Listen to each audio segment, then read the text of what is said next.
High school football on Altitude Sports Radio continues tonight as Mark Johnson and Tyler Polumbus call the action between Cherry Creek and Grandview on AM 950 at 7 o'clock. High school football is powered by Sport Clips, proud supporters of Chassa.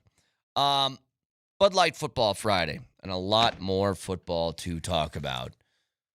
One of the questions I have is CU, who got demolished last week to the tune of 386 yards to negative 18 at halftime. We heard all the Dion clips after the game throughout the week of he doesn't understand how that happened. Dick is a snicker. BBLs.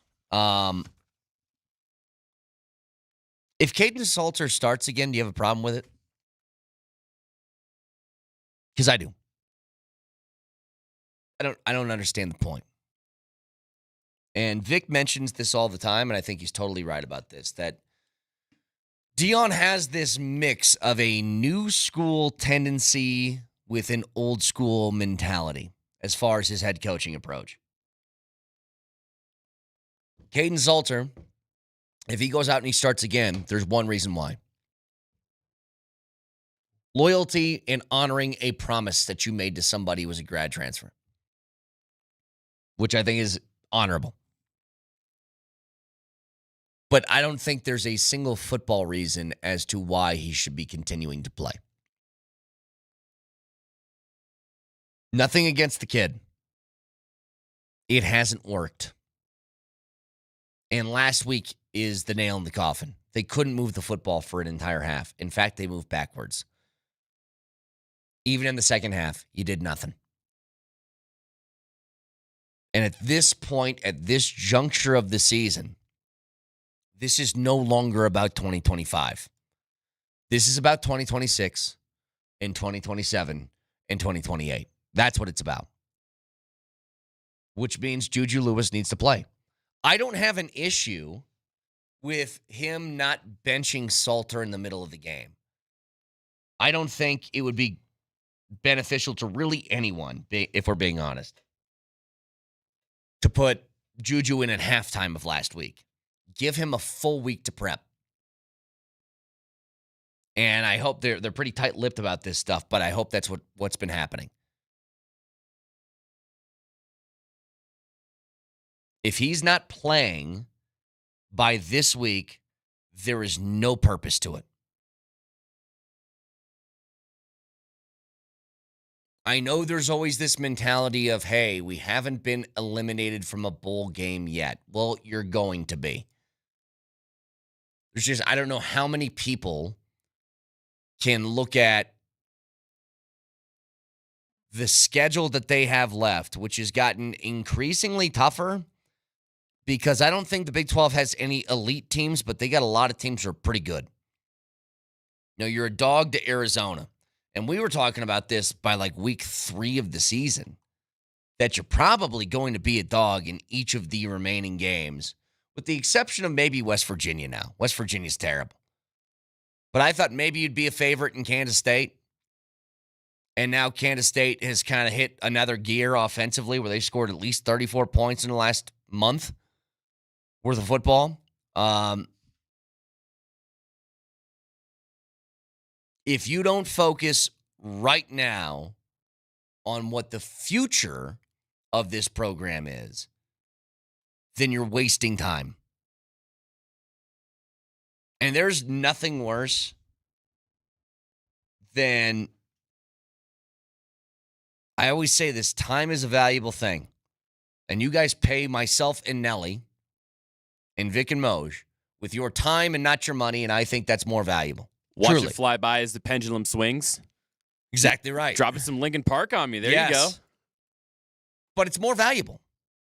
And if you waste that,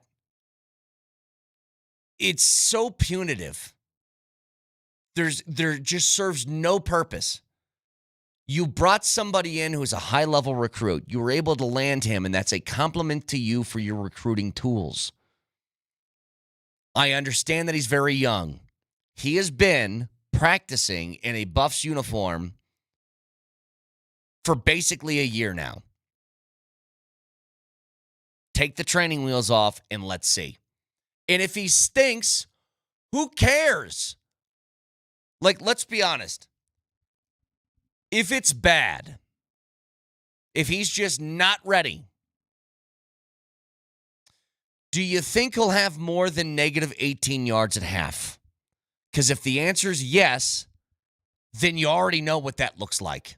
Martin Luther Staub.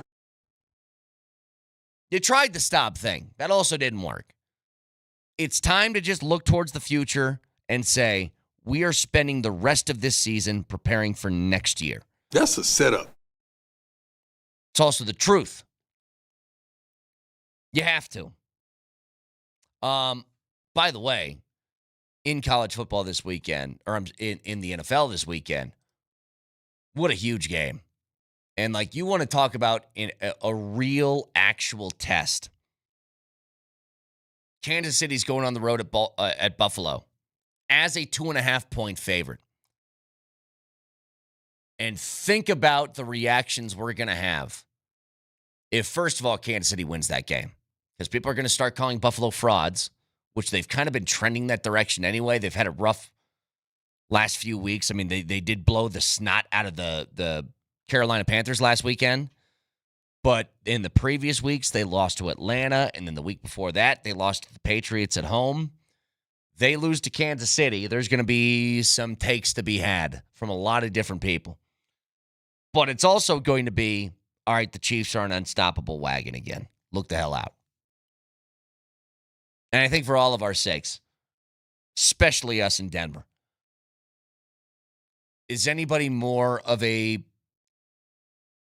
Josh Allen fan than your Broncos fans right now? Josh Allen? You would love nothing more than that guy just going out there and just ripping apart that Chiefs team.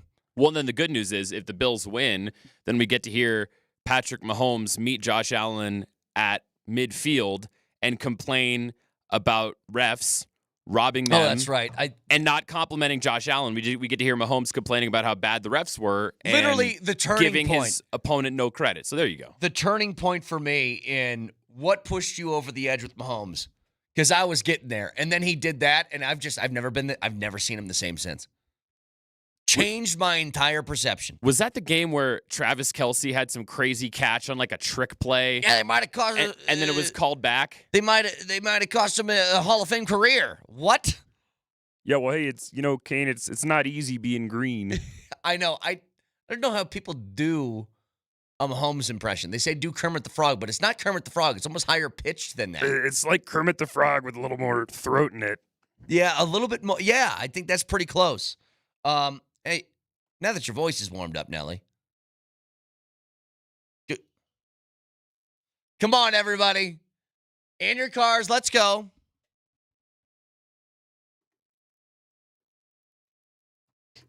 Bretty and his bets. Rip it, Nelly, rip it. Bretty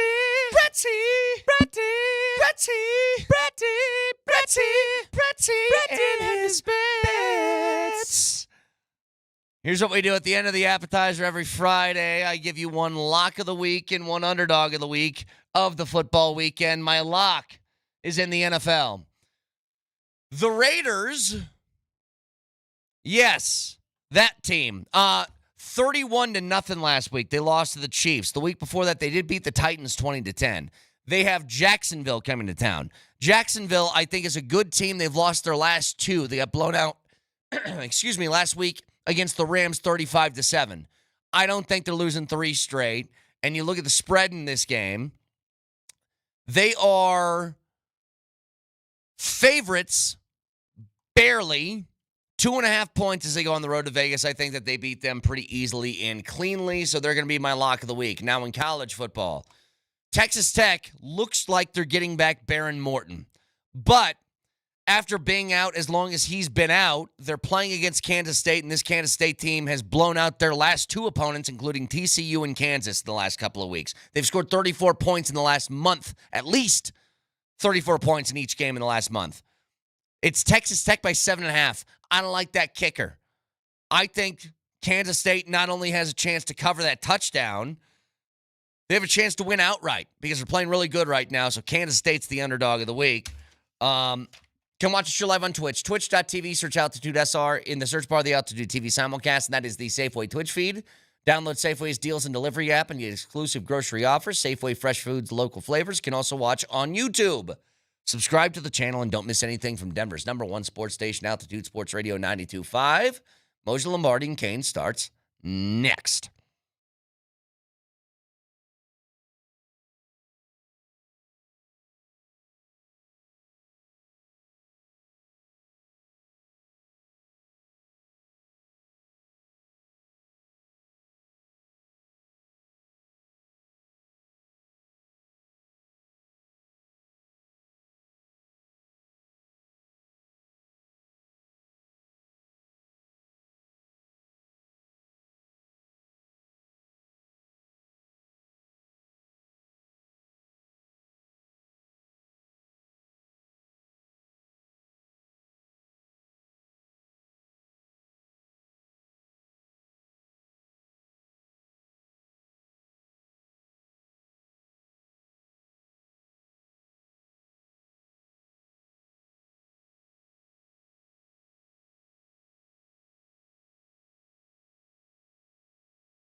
It's a Bud Light Football Friday. Vic, I've seen this mask over and over again. All I think of is V for Vendetta. Is there any other context to that mask specifically? Where's that from? No. Okay, gotcha. I got this mask. Believe it or not, there's a story behind this mask.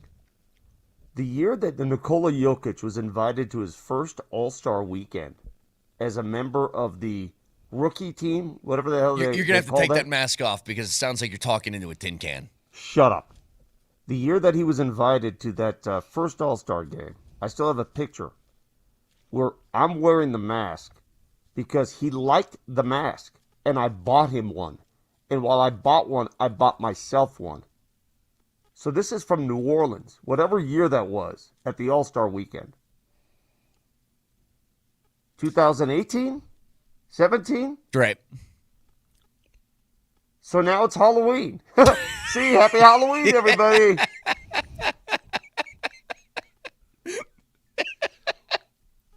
Happy Halloween. There you go. Yeah. It's a fun little trick that Vic just pulled. Do not ever get on me ever again for a story ever again. Ever. I mean, that was a terrible story. Well, this is a relevant story. You asked me where I got the mask. No, I didn't. I didn't ask you. I was till I put on the mask. See, I'm telling you right now, Moj, what Vic just did is such a politician move. I asked a question, and then he turned it into his own answer to a question that I didn't ask. I said, is there any other context for how that mask is worn other than V for Vendetta? And you said, yeah, Nikola Jokic liked it. Nikola Jokic made me buy this mask. All right. It's a Bud Light Football Friday. Bud Light, the official beer sponsor of the Denver Broncos. Remember to enjoy responsibly. Mo's huge news yesterday, and I think it's huge for a couple of reasons, but Marty Nachos is locked down long-term for essentially, I would imagine, the contract that they wanted to give Miko. And so just before you start, Moj, I want to go back to something because this is basically the number from what we've heard that they were trying to get Miko to sign long-term for. That he obviously didn't, then traded to Carolina, then traded to Dallas, then ended up taking, $500,000 more per year from Dallas. But a couple weeks ago, I asked Jared Bednar when he was on with us what the difference was in the styles of play between Marty Nachos and between Mikko Rantanen, and he said this. Yeah, so different players in a lot of respects. Both super talented guys, but like one of the strengths of Mikko's was packing the puck down low in the offensive zone. A defender's on his back. He's still able to handle the puck, get his eyes up, find the open man. He's really good in traffic because he's so big and strong, an elite passer and an elite shooter, right? And then you got Marty, he's a great transporter of the puck, a little bit more dynamic with his movement, like through the neutral zone, out of the D zone, carrying the puck into the offensive zone, getting set up. Historically, a little bit more of a perimeter guy in the offensive zone. So with that version of what Nathan McKinnon has on his top line is locked down for the next 8 years for 11.5 per. But Moj, go ahead. I just think that, honestly, it's probably right in the ballpark. You're talking about a guy who's a top 20 scorer in the National Hockey League. It's really right. I think it's kind of like a perfect number for the Avs, perfect number for him, perfect number for a guy of his caliber, a guy of his talent. Clearly, when he came to the Avs, dude, I mean, he's a really talented player. And he likes playing with Nate. I've told you this a million times. When you play with 29, I mean, it elevates everything about your game, about you, about your game, about everything. So it's probably right perfect. Do you think he will play differently? Not that he hasn't played well, but do you think this changes his approach now that he's got a contract? No, I don't think it does at all. And by the way, put the mask back on. I mean, just do whatever you need to do, dude. What a mess. I mean, whatever you need to do. Do you think that it you crack me up. Do you think that it's going to change his game? All right. Yeah. What happened to you? Also, You're the guy that was vomiting yesterday. What happened to you? Yeah, you're vomiting and your system's vomiting. Just reset that because you're about 18 seconds late on everything that we're talking about. I was going to say, for Halloween, Moser went as like an old, kung fu film that's been dubbed in English now. The mouth and the words are not in sync at all. Wait, are you saying I'm off or he's off? No, Moser is. Yeah, I could tell. I'm not off. No. My system here is pristine. No, your brain is like a dial-up internet right now, but other than that, yeah, your actual system is fine. My system is ready. Now, I here's the other thing to the Marty Natchez stuff, is that I just read something the other day from my good friend Pierre LeBrun, and he was on Insider Training, his show, and said this 3 days ago.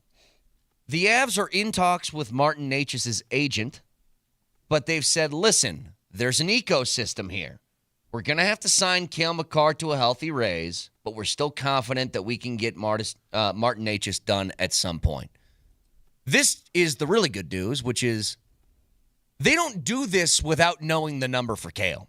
They would have to know that Cale is going to be at a certain number, and we need to afford Natchez after that. So I think it's only like a matter of time before you get the Cale Makar announcement. Moj, can it not be official until like July or something with the Makar exactly contract? That's exactly right. But I don't think there's any – look, there's really no doubt that that's going to get done. Yeah, but there's no problem with that whatsoever. But what I'm saying, Moj, is if Makar came to him and said $20 million a year, okay, then he gets $20 million a year and maybe you don't afford Martin Natchez anymore, sort of thing. You know what I'm talking about? I suppose. I suppose are you saying that they have an understanding of what he wants? I think so. Okay. You know what's happening here, Moshe, correct me if I'm wrong. It's the same effect as the MPJ for Cam Johnson effect. I tell Nuggets fans all the time, you can't look at it one for one. You have to look at it for MPJ to Brooklyn in exchange for 4 players, really, because it opens the gates for 4 players.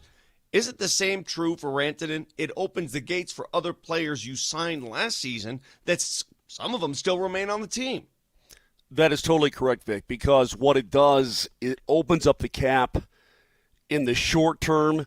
Look, everybody knew the cap was going to go up. You just didn't know how much it was going to go up, right? So you're trying to plan for the future and so on and so forth, but what it did, it opened it up right away. You opened up all kinds of possibilities. So you get a Drury, you get a Nachos, you see what I mean? You can re-sign Brock Nelson now because you have the money now, as opposed to that's exactly right. So you put a lot of things into place now that are going to affect your long term, whereas you would have had just that one guy then. And look, 6 one way, half dozen the other, right? To me, it was a good deal. Good deal. Can I ask you an impossible question for you to answer? Oh God. But can I just try and just give me your thoughts? How about this? For Halloween, Moj, you're going as Chris McFarland, and can you answer this question? Okay. Would you rather have Martin Natchez or Mikko Rantanen at that exact deal that Natchez signed? Something that our sauce needed. That's an impossible question. I mean, because you won with 96, right? You won with Mikko. You haven't won yet. With Marty. Can I answer that question? Just straight up, but you get all the other players too? Very, very good player. You get all the other players too? Is that correct? Yeah. You get all the other guys we talked about. Everything else is the same. Yep. Yeah, I'll take the guy who proved himself. I'd rather have Marty Natchez. I'll take the guy who did it in the playoffs. I'd rather have Marty Natchez because you opened everything up. Okay. Yeah. Because everything came with it, Brett. I mean, all the stuff that came with it, but he already Brock said Nelson, that you the Jack get that. Drury, everything. No, I agree. Yeah, That's the move. Yeah. But he proposed a move that's entirely hypothetical. He proposed a move that if the other stuff that came with it were already there and you had it, just player for player. I'll take the player because there's one thing that Marty Natchez has yet to prove. I love the player. I love everything about him. Fast, skilled, man, dynamic. Can you do it in the playoffs? Yeah. I mean, that's still remains to be seen. I still think that given an off season's worth of staying with the same line and not trying to figure things out on the fly, I do think that's important stuff from last year for a lot of these guys. It's one of the reasons why I'm still kind of iffy on the Brock Nelson thing right now, is I thought that should have looked better by this time. But yeah, go ahead, Moj. What do you think? Well, do you want to be an Avalanche or do you not? I mean, yeah, that's also a factor in this. Clearly. Yeah. I mean, and that's why this is entirely hypothetical, and it's something that Powder came up with, but it's a fair question just from the hypothetical standpoint because it never applies to reality. Can we do something real quick? Yeah. Can you shut your system off, go vomit again like you did all day yesterday, celebrate Nevada Day, come back, and get something that works? Yeah, happy Nevada Day. Happy Nevada Day to all those who celebrate. I'm not sure that it's really that big of a deal. Swear to God, the state shut down except for the casinos. Swear to God, haven't heard one person say a word here about Nevada Day. Not one human. Well, it's on Halloween. It's 6:00 in the morning. Yeah, I mean, I can see Moser walking around. Hey, happy Nevada Day, everybody. Hang on. That's neat. Can we do this real quick? Straw poll. Oh, yeah. Everything else the same. You get Brock Nelson, you get Drury, you get all the different guys that you acquired last year. Miko or Natchez to the exact same deal. And look, let's be honest, it's essentially the exact same thing. Yeah, but that's kind of an unfair deal when you throw it out like that, Brad, because Rantanen was here for 10 years. People have an affinity for him. You know, he's the Moose. He's all this stuff. Yeah, people also hate Miko now. Yeah, I mean, He got booed pretty lustily. Right? He got booed at the game every time he touched the puck. I don't you like should be your used use to of the that. word lustily. I don't like it. I just don't like either, it. Actually, I hate that. But I'm just curious. Like maybe Miko runs away with this in a landslide. I'm just straw poll 303-504-0925. This same deal. Would you rather have Miko or rather have Marty Nachos? I'm just wondering. Miko's one guy this season. Okay, one guy has got 7 goals and 6 assists for 13 points in 11 games. Another guy has got 4 goals and 8 assists for 12 points in 11 games. You're right. On paper, he looks like the better player. I don't care what you do on paper. I care what you do in April and May. Here's another factor in this, though, guys, that I don't think we've really considered. Marty Nachos is 26 years old. Yeah, he's still younger. A young player. Yeah, how old is Miko? 28? I think he's much younger. I think he's 29. I think he's 3 years older. Yeah, he's 29. Oh, he just turned 29 2 days ago. Happy Nevada Day to Miko Rantanen. Oh, my God. Are you guys planning anything for the broadcast today on Nevada/Halloween Day? Please tell me you're doing something. Not Nevada Day, but I've got a little. See, I don't want to spoil it. I've got a little something with me. I don't want to. Fine. You're not spoiling it, but you're going to come prepared. Like I came prepared. I'm the only one on this show who ever comes prepared for Halloween. The only one with any. What do you call that word? No, I came to work as a blowhard today. Idiocy. Yes. Actually, no, Vic. Can you? I came in costume. Can you guess my costume? Here, I'll give you some clues. I have a very loud golf shirt. I have a hat that I got for free from a local brewery. Brett Kane, yes. I'm Brett Kane. I am Brett Kane yeah. for Halloween. Everything's free. See? My hat and my shirt, I didn't pay for either of these. Yeah. I'm Brett Kane today. No, hang on. If you're really going to make that work, Nelly, first of all, the jacket's got to come off. Second of all, you have to have an actual tea time right after the show. I do. Immediately after the show. Once Drunk Takes is done, I'm out of here. 303-504-0925, Bud Light Football Friday, and a whole bunch of football to get to. There's a question that was asked by a texter in the appetizer that I think is good, and it relates to the Broncos stemming off that Thursday night game last night, which was, by the way, a terrible watch. That game was terrible. But the Baltimore Ravens might still be the winners of the AFC North. We'll get to this next.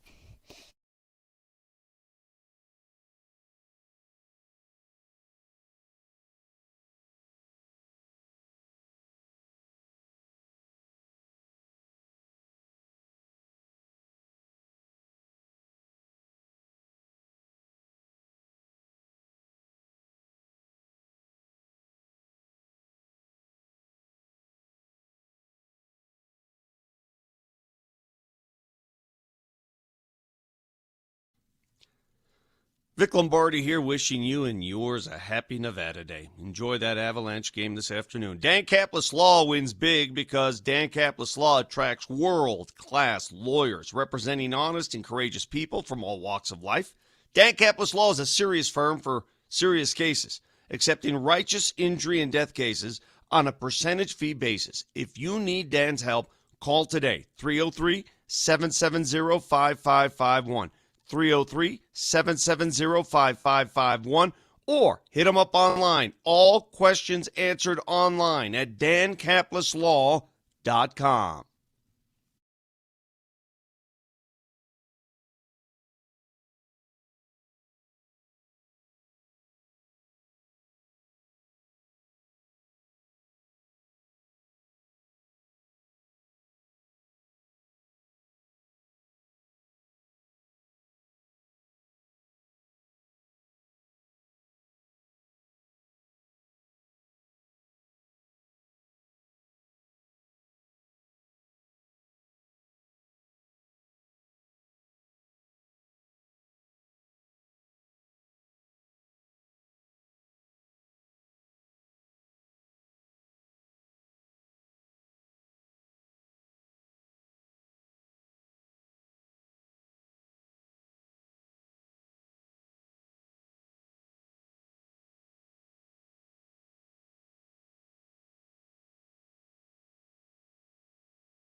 It's Bud Light Football Friday.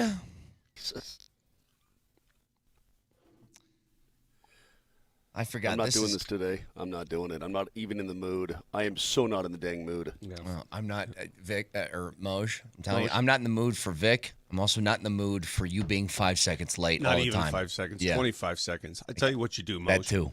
Whatever you vomited up yesterday by missing the show, it affected your technology. You are so far off that I cannot tolerate it today. At least I'm celebrating Nevada Day properly. You're not. It is. I'm going to go home. I'm going to go to baby Jamal Cale, who's going to be a witch this year. And I'm going to say, hey, baby Jamal Cale, let's go celebrate Nevada Day and get some candy. Exactly right. That's what we should be doing. Just confuse the hell out of her. So last night, Baltimore beats Miami. I don't know how much longer Miami's going to do this Mike McDaniel Tua thing. Tua's leading the league in picks. He's got 11 already this year. 11. They're terrible. They're a mess. They're terrible. Baltimore didn't even play well, and they beat the snot out of them. If you were the owner of the Miami Dolphins, would you come on out and say, you know what, there's not much Mike can do because our quarterback is just throwing crap all over the place. He's just throwing it to the other team all the time. No, because they're both probably going to get fried at the end of the season. And you could tell. You know when it happens? When the fans get as involved as they were. Did you see the reaction? Did you hear the reaction from the Miami fans last night? No, they're done. Like, they are – what's so funny is that they come back from a commercial break and they're going along – I don't know what it is, this little stream that's in the middle of downtown. Never been to Miami. I don't know what it is. But you're just looking at downtown Miami. You're like, God, that just looks beautiful. Especially it was cold last night. I'm like, God, I would love to be around those palm trees. Looks nice. And then they went to the stadium, and it's everybody's pissed off. Like everybody has a scowl on their face. That play at the end of the first half. Oh where my he was God! Off page with a Shane, and they're like, "What is going on?" Did you see the reaction from the fans? Well, Vic, it's not just that. Afterwards, because they have a second left on the clock, and it's like, all right, you're at the 50. Let's throw it in the end zone. And you know what I heard from Herb Street? I don't think he's got the arm to get it there. I was like, from the 50? And not only did he not have the arm, and then he didn't even. He just laid down. I don't get it. And there are so many things that I looked at that game and said, this team is done, toast, given up. It's either this team has totally given up on their coach and their quarterback, or I need to make a phone call to Cash Patel. Because if you wanted to throw a football game, it kind of looks like it would be that. I'm not even kidding. That play at the end of the half where he just literally dropped back in the pocket without a lot of pressure, there was plenty of time to just rifle the ball up in the air, and he laid down on the turf. I was like, all right, something screwy's going on here. I told you this before. I don't know that I've ever seen a player fall off the face of the earth the way he has. Yeah. I'll tell you this much. You know, the question that was asked to me in the appetizer, because I was talking about this. Do you guys remember when Mike Tomlin was really angry at a press conference after the Flacco trade and called out Andrew Berry by name for trading a quarterback in division? And then that resulted in the Cincinnati Bengals beating the Pittsburgh Steelers. And I said, do you think he's actually, scared about this? Turns out he is, and he's probably right in feeling that way because the Ravens are going to win that division, aren't they? We mentioned They're still going to win that. At that record, yesterday, they were 2-5 before that game, and they were favored to win the division, and now you can see why. And I said, because the Steelers feel a little bit like frauds, and I think we can all agree that they don't look the way that a division-leading playoff team should look. And somebody asked this to me. Do you think people think that about the Broncos? And I think the answer is probably yes for right now. I do think there's a lot of skepticism that surrounds the Denver Broncos right now, especially with you have a team that's proven they're very good behind you that is surging at the moment. But that's the only reason you have that much skepticism for the Broncos. The only reason is you have a Super Bowl champion team, a recent Super Bowl champion that's just waiting in the wings and getting better every week. Oh, but wait a minute. That's not the only reason. Another big reason is that the Broncos offense has been mostly bad with spurts of brilliance this year. That's why. And that's why I think this week is so important. I think this week can change perspective. If they play a sound offensive game against a legitimately good defense that's number one in yards allowed per game and points, If they can do that back-to-back, I think it changes a lot of things. But Vic, it's not just because the Chiefs are they're hitting their stride. It's because the Broncos have not proven this year that they've been consistent on offense. Yeah, but if you didn't have Kansas City just sitting there behind you and they were like most teams, just unproven, put it that way, you'd feel a lot better about the Broncos right now. I'd feel better about their chances to win the division. Yeah. I don't know if that changes the way I'd feel about the playoffs, is what I'm telling you. That's fine. Like, I think if they get to the playoffs, if they look the way, ignore last week, because I think that's weird for a couple of different reasons. But if they look the way that they've looked throughout the course of this year on offense, and they make the postseason, let's even say they win the division and get a home playoff game. Do you trust that offense right now if they go against the Bills again? No, because it's up and down. It's up and down every single week, so you really have no idea. I mean, when you get to the postseason, you're going to want to have a feeling about where this offense is. Now, they may get beat. They may find a defense that or whatever the case. At least you have a. All right. Not Yeah. Okay. Yeah. I think we're about done. You got to time to find get to another skate. spot. You got to It's find time to another get to spot. skate. Let's go ahead and get to skate. Plug it into the wall. Do whatever you got to do. That spot, this area you're sitting Time at, to get doesn't to work. skate, everybody. Does not work. Can't do it. But that's the point here, Vic, is that you don't trust the offense yet. And so it's not just – look, the difference between the Broncos and the Steelers is this to me. I know the Broncos are a playoff team. Whether they win the division or make it in a wild card, they're going to make it. I don't know what happens after that yet. The difference with the Steelers is I don't know if they're a playoff team or not. But the fact that it's unproven, the fact that I can't wait for that Kansas City game because a lot will be proven that day. Sure. A lot. Hey, man, the Broncos played the Chiefs twice last season. One didn't count. One was a stupid game where everybody rested for the Chiefs. It didn't count. In the other game, I think the Broncos outplayed them. Lost on a weird call at the end, a weird play. The Broncos went toe-to-toe with the Chiefs last year. What's the issue? I don't have an issue with that. I think you're totally right. I was the one last year going into that first Kansas City game that thought they could win. Yeah. I did. Yeah. Because I thought they matched up well. I will say this. Kansas City does look a little bit different this year. Yeah. On offense. But you know what the Broncos have suddenly? Suddenly the Broncos have a quarterback who, if he's facing a deficit, doesn't get rattled. That's true. He's proven it already. Haven't had one of those. I would love for the deficit not to be there. I would love to not have to overcome I know, one. but if it's there, hey, the last time the Denver Broncos defeated the Kansas City Chiefs at Arrowhead, number one, I had black hair. Blackish brown, just gorgeous hair back then. Just gorgeous. Not a hint of gray at all. And they were down by 2 touchdowns in that game. Rallied to win it. Yeah. That's all.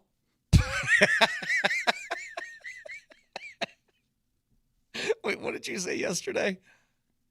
And that's my thought on that. That was 2015, bud. Yeah. 2015, the last time they won at Arrowhead. Peyton Manning was the quarterback. That was the play. What was it, Bradley Roby, who ended up with the fumble return? Yep. I mean, but very easily could have won last year. We all kind of know it. The issue that I have is... We're talking about Kansas City. That game is weeks away. Well, no, I'm talking about this week. Like, I think if your offense plays well against a legitimate, like, if you're just going statistically, number one defense in the NFL. That's what the Houston Texans are through the midway point of the season. If you play good offense against them, backing up what you did against Dallas, then okay, we got something to work with here. Mm-hmm. But it's just been too few and far in between. And I do think that there is something to the idea that maybe it takes some time for this offense just to figure out the Sean Payton's offense. I asked this question earlier. So free agent signings of the offseason that we were really excited about. J.K. Dobbins is an absolute hit. No question about it. You're third in the league in rushing yards per game. Hufanga's a hit. Hufanga is an absolute hit. Greenlaw has been incomplete. What's Ingram? A C.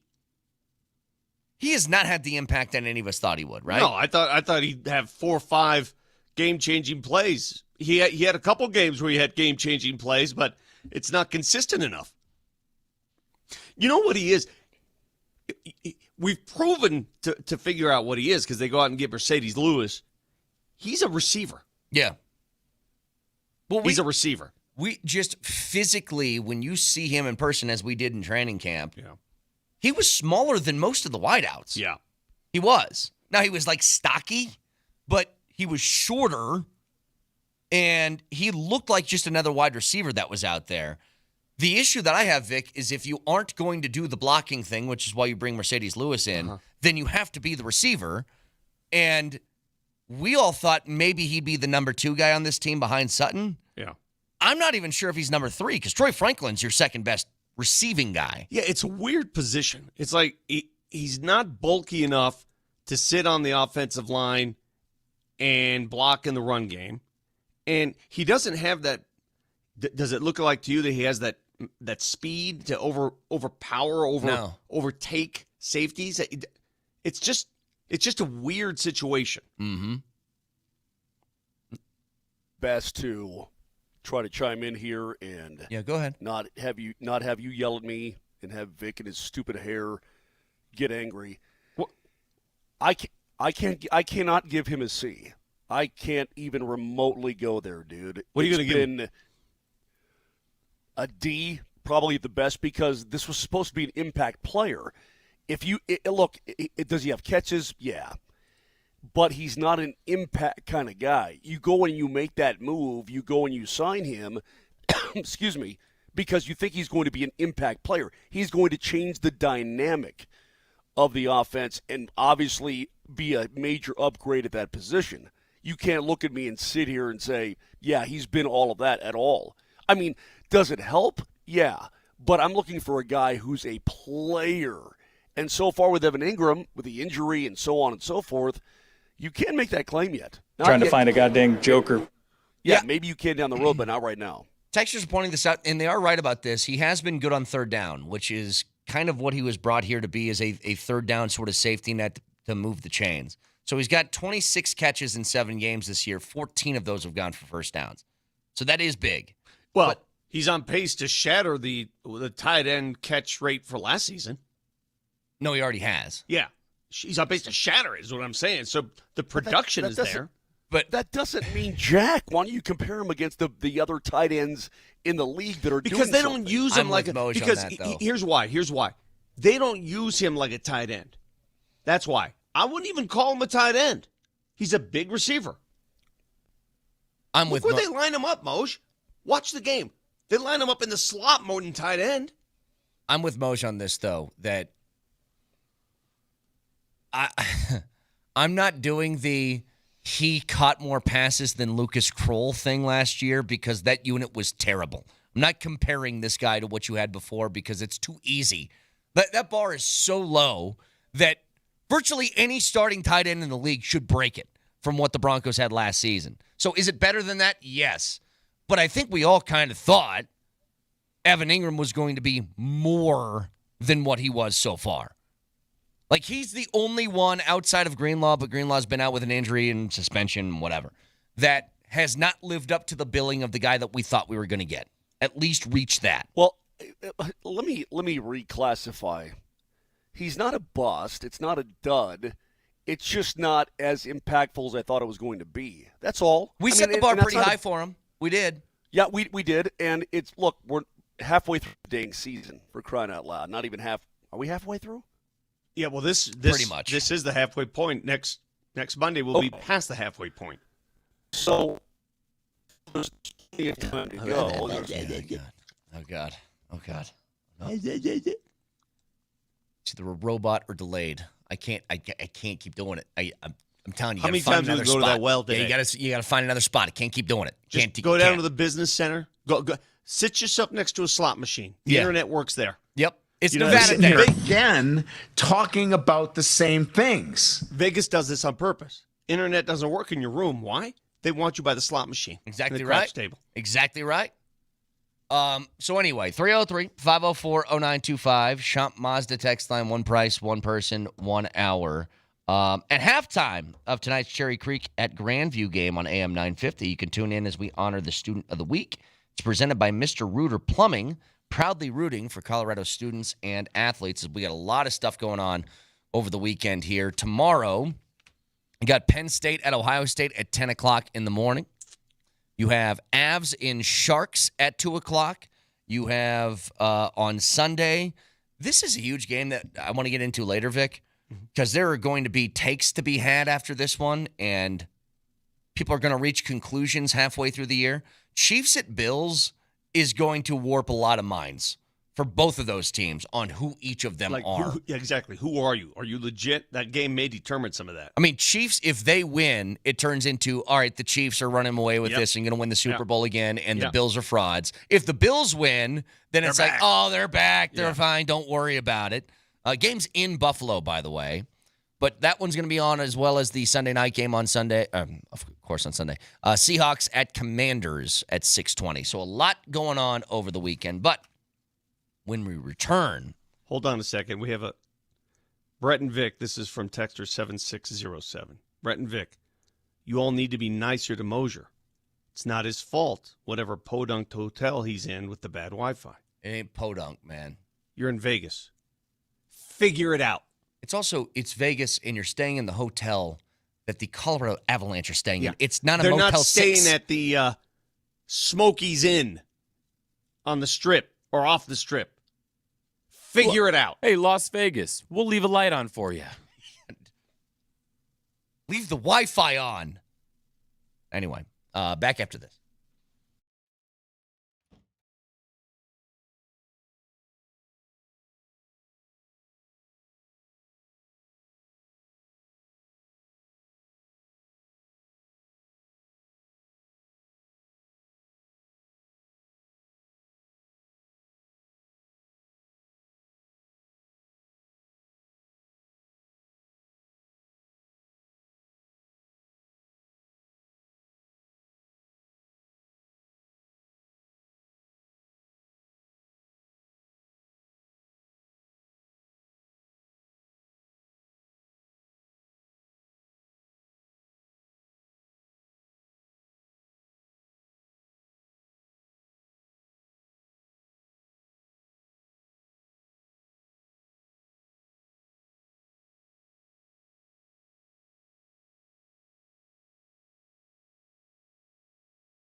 All right, so November is Hockey Fights Cancer Month, and the Avs and Vitalant are encouraging people to donate blood. You can sign up to donate through Vitalant in November by going to vitalant.org/hockeyfightscancer. And with that, on top of just doing a good person deed, you also get a chance to win an autographed Avalanche jersey. So again, go to that link, vitalant.org/hockeyfightscancer for more info and schedule your blood donation today. I think I got a question because I don't think this has been announced yet. Yeah.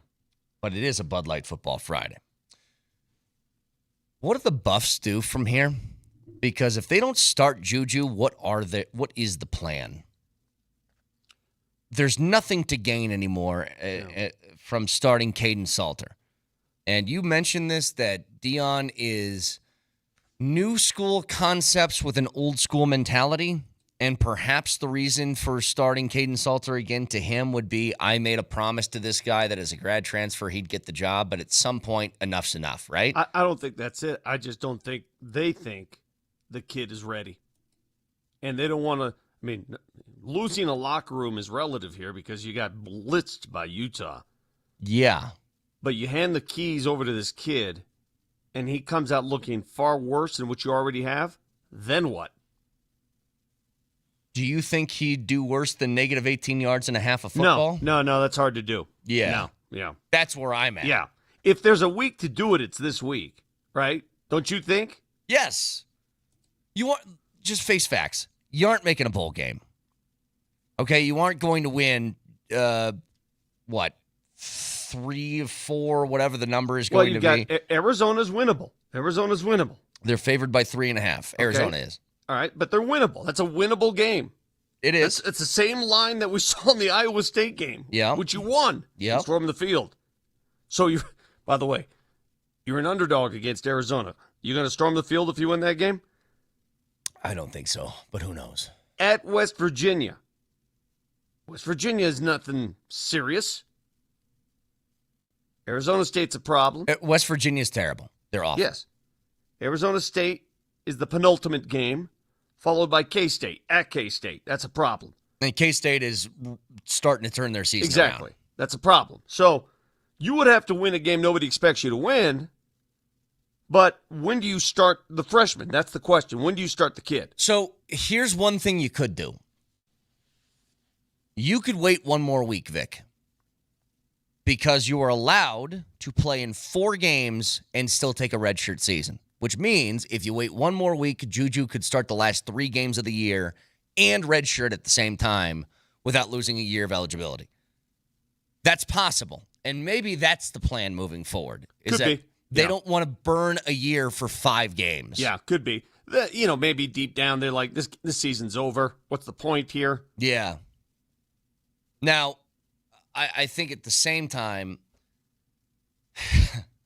there is a level to this of you need to figure out something for the future. And again, I hate to put it in these terms, but to waste another week with Caden Salter just doesn't do you any good. It doesn't solve anything. There's no positives to it that I can see. Unless you win, I suppose. But if you win, do you start him the next? You know what I mean? Like you're in this weird sort of in-between right now. Martin Luther Starr.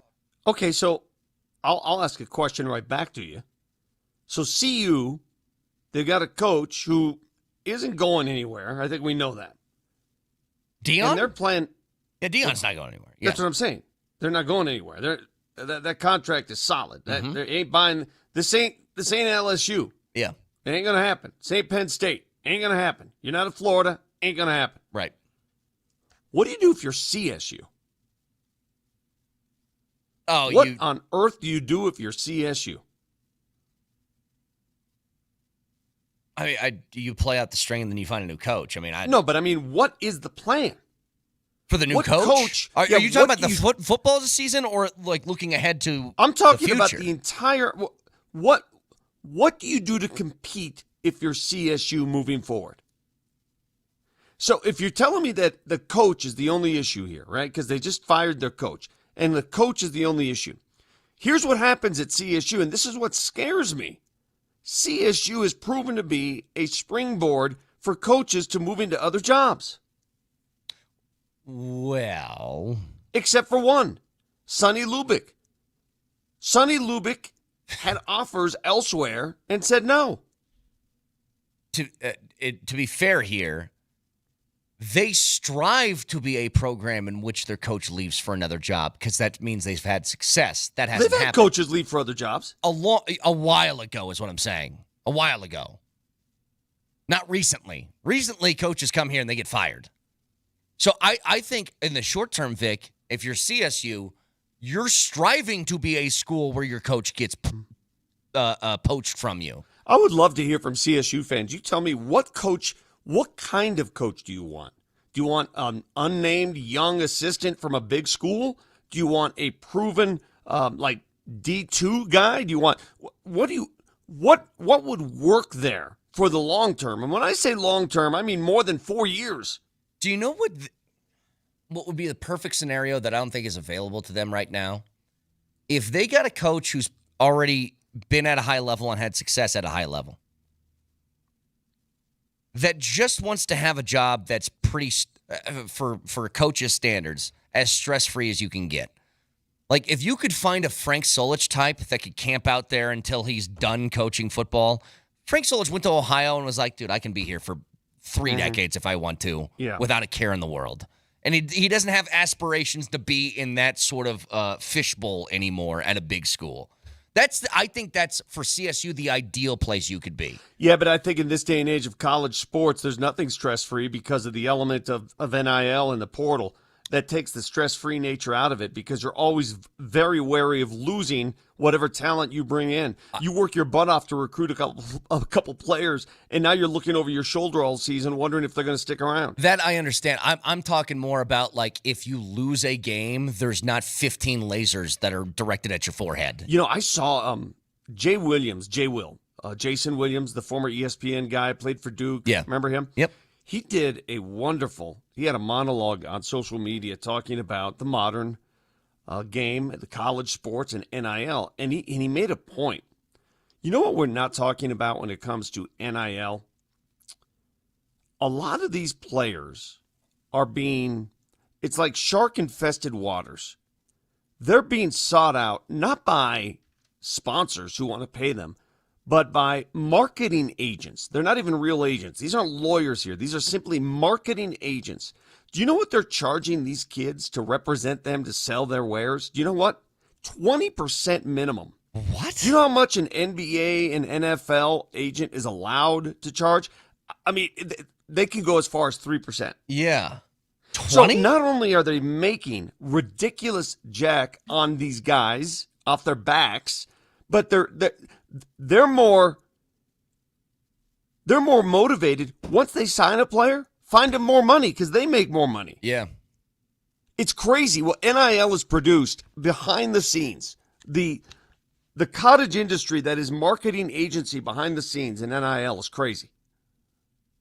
You know, the thing on top of that, too, that I was thinking about, you said, what is CSU going to do? Well, they're in a different stratosphere than what some of these other schools are at, because we've seen the amount of coaches that have been fired this year, right? You know, the high-level programs, your Penn States, teams like that. I think Penn State's going to have a tough time finding a coach that they want. Like, the two names that were mentioned as far as teams that they had on their radar that they could poach from another school. Do you remember who they were? It's Kurt Cignetti out of Indiana, and he gets a $1 billion extension from them immediately. And Marcus Freeman already said no. Marcus Freeman said no. They also said Matt Rule, who's an alum of Penn State, who just signed an extension with Nebraska. And it's like these teams are getting out ahead of this. Like, you are not getting my coach. Yeah. You're not getting mine. So find it elsewhere. But where do you go if you're Penn State is another question. Because how long was Franklin there? He was there for a long, long time. Like 15 years? Was it around 15 years? Well, he came from Vanderbilt, correct? He helped give Vanderbilt a pulse. He's been there for a minute. He first got to Penn State in 2014, so 11 years. And yes, the previous two were at Vandy. But 11 years he was there. You know what? A lot of these schools would love to have the situation Utah's had for years. A Kyle Whittingham who's just happy to be there, doesn't make too much noise. You know, he's not out there. He's not doing commercials. He's just there. He's ain't just going winning. anywhere. He's just winning. That's all he's doing. Exactly. Do you think that Whittingham would, if he was signed by CSU and had the same level of success, would he stay there or would he have left for a Power 5 program? That's a good question. That's a great question. How and it still amazes me. How has Utah been able for all these years to produce so much NFL talent? So people will say, well, Utah, what do they bring in? Look at the NFL rosters full of Utah players. Utah, give me 2. Just look around the National Football League and count how many Utah players are in the National Football League. Well, I think that he does a modern version of what Bill Snyder used to do back in the day, which is you take the guys that nobody knows in the recruiting system and you identify some sort of asset that they have and you just pound that to death. Remember, 2 years ago, we were all like drooling over Travis Hunter and his ability. They had a two-way guy that did the same thing. Sp00ky was a running back and safety for them that did the same thing. And it's like, if you can go and find guys like that fly under the radar that nobody really knows about, like you can make a pretty good career out of just doing that. Not exploiting, that's a wrong word, but I guess mining the talents of somebody that is not ballyhooed in the recruiting process. According to our texters, this is Glenn, the issue with CSU since Sonny, only McElwain had an offensive scheme that could succeed and players execute it. Since Sonny, none of the others had both. I mean, they've had offensive coaches. Bobo was up there for a while, and that didn't work. That one, from the beginning, Bobo just seemed out of pocket. You know, let's be honest. Bobo came in. He's a Southern charm. It just didn't work. Culturally, it didn't work. Well, the same thing with Adazio. Same thing with Brian Kelly at LSU. Yeah, you're right. Adazio comes in raring with that East Coast flair, and it's got to be a culture fit too. I thought that Norvell had that a little bit. It was just, again, obviously it didn't work. But I don't know what they do. I don't know who they go after. I don't know, man. You know what? Coaching's coaching. So 303-504-0925. Coverage of tonight's Avalanche game against Vegas on AM 950 will begin at 1:30 on Nevada Day. I said tonight's, didn't I? Today's game. Today. It's not tonight. 2 o'clock. 2 o'clock today. Let's get this clear. It is Nevada Day in Vegas. No one celebrates it, according to Moser. It falls on Halloween, and we have a 2 p.m. face-off because of Nevada Day. Got it. 1:30 pregame on AM 950, and it's presented by Ramos Law. Car accident, you need Ramos Law, medical doctor and attorney, ramoslaw.com. There is something that's going on tonight. Tonight. A big thing that's going on tonight. You guys might have forgotten about it. We'll get to it next.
Bud Light Football Friday. A lot more football to get to in a bit tonight. Guess what, Vic? Yes, sir. It's back. Who wants a little NBA Cup action tonight, huh? Who wants some NBA Cup action? The Denver Nuggets, Portland Trailblazers. Yeah! Game 1 of the group stage of the NBA Cup. That's what we do. Huge, yeah. I was specifically told, as a worker bee in the NBA, not to bemoan the NBA Cup, belittle it, just sort of go for the ride, right? Go along with it. The only thing I like about it is it accentuates certain games and makes them different. Other than that, it is one of the dumbest things I've ever seen a league employ. And I apologize for saying that. The only thing that's different about the NBA Cup is the stupid floors that are annoying. That's the only thing that's different. Nobody cares. Nobody cares if they win or lose this thing. Hey, quick trivia question. Who won the NBA Cup last year? Milwaukee over Oklahoma City. Shut up, Vic. Nobody knows that. And nobody cares. The Los Angeles Lakers hung a banner That is for an true. in-season tournament. They won an NBA Cup, Brett. What did that say about Michael Jordan? How many NBA Cups did he win? LeBron James has one. I'm glad to see Vic's turned a corner after 2 years of trying to play the game of, no, these games have something extra to them. No, they don't. Well, no, the games actually do have a little more juice. The concept and what you earn is dumb. If you earn something substantial, like let's say the winner of the NBA Cup was guaranteed a playoff spot. That's what you got. Then you would have something here. Well, yeah, of course. That's why I've always said the play-in games, that works because there's actual stakes on the line. Or how about this? Winner of the NBA Cup. Tell me if this would motivate teams. Maybe not the players, but I guarantee it would motivate the organizations. Winner of the NBA Cup is guaranteed a lottery pick in the next year's draft. That would work. I think that would. Well, you think the Nuggets? I mean, the Nuggets don't have one of those for a while. Do you get the players to care about a lottery pick? Yeah, I don't know. No, the players would be motivated by one thing, and it's money. And there's no amount of money that they could have doable for people to care. So how do you motivate them? You can't. It's a fool's errand. Nothing would work. Like you said, Vic, if you said you get a playoff spot guaranteed, that's one thing. But there's no way you could sell that. Okay, how about this? Maybe not a... No. They have a playing game. No, if you win the NBA Cup, you're guaranteed a playoff spot. You can just chill for the rest of the year. Impossible. Why not? Who would agree to that? Well, who would agree to what we're seeing? All right, here's one thing. The NBA doesn't care if we think it's dumb because they make money off it. I was going to say, do you know why? Do you know the real reason the NBA Cup exists?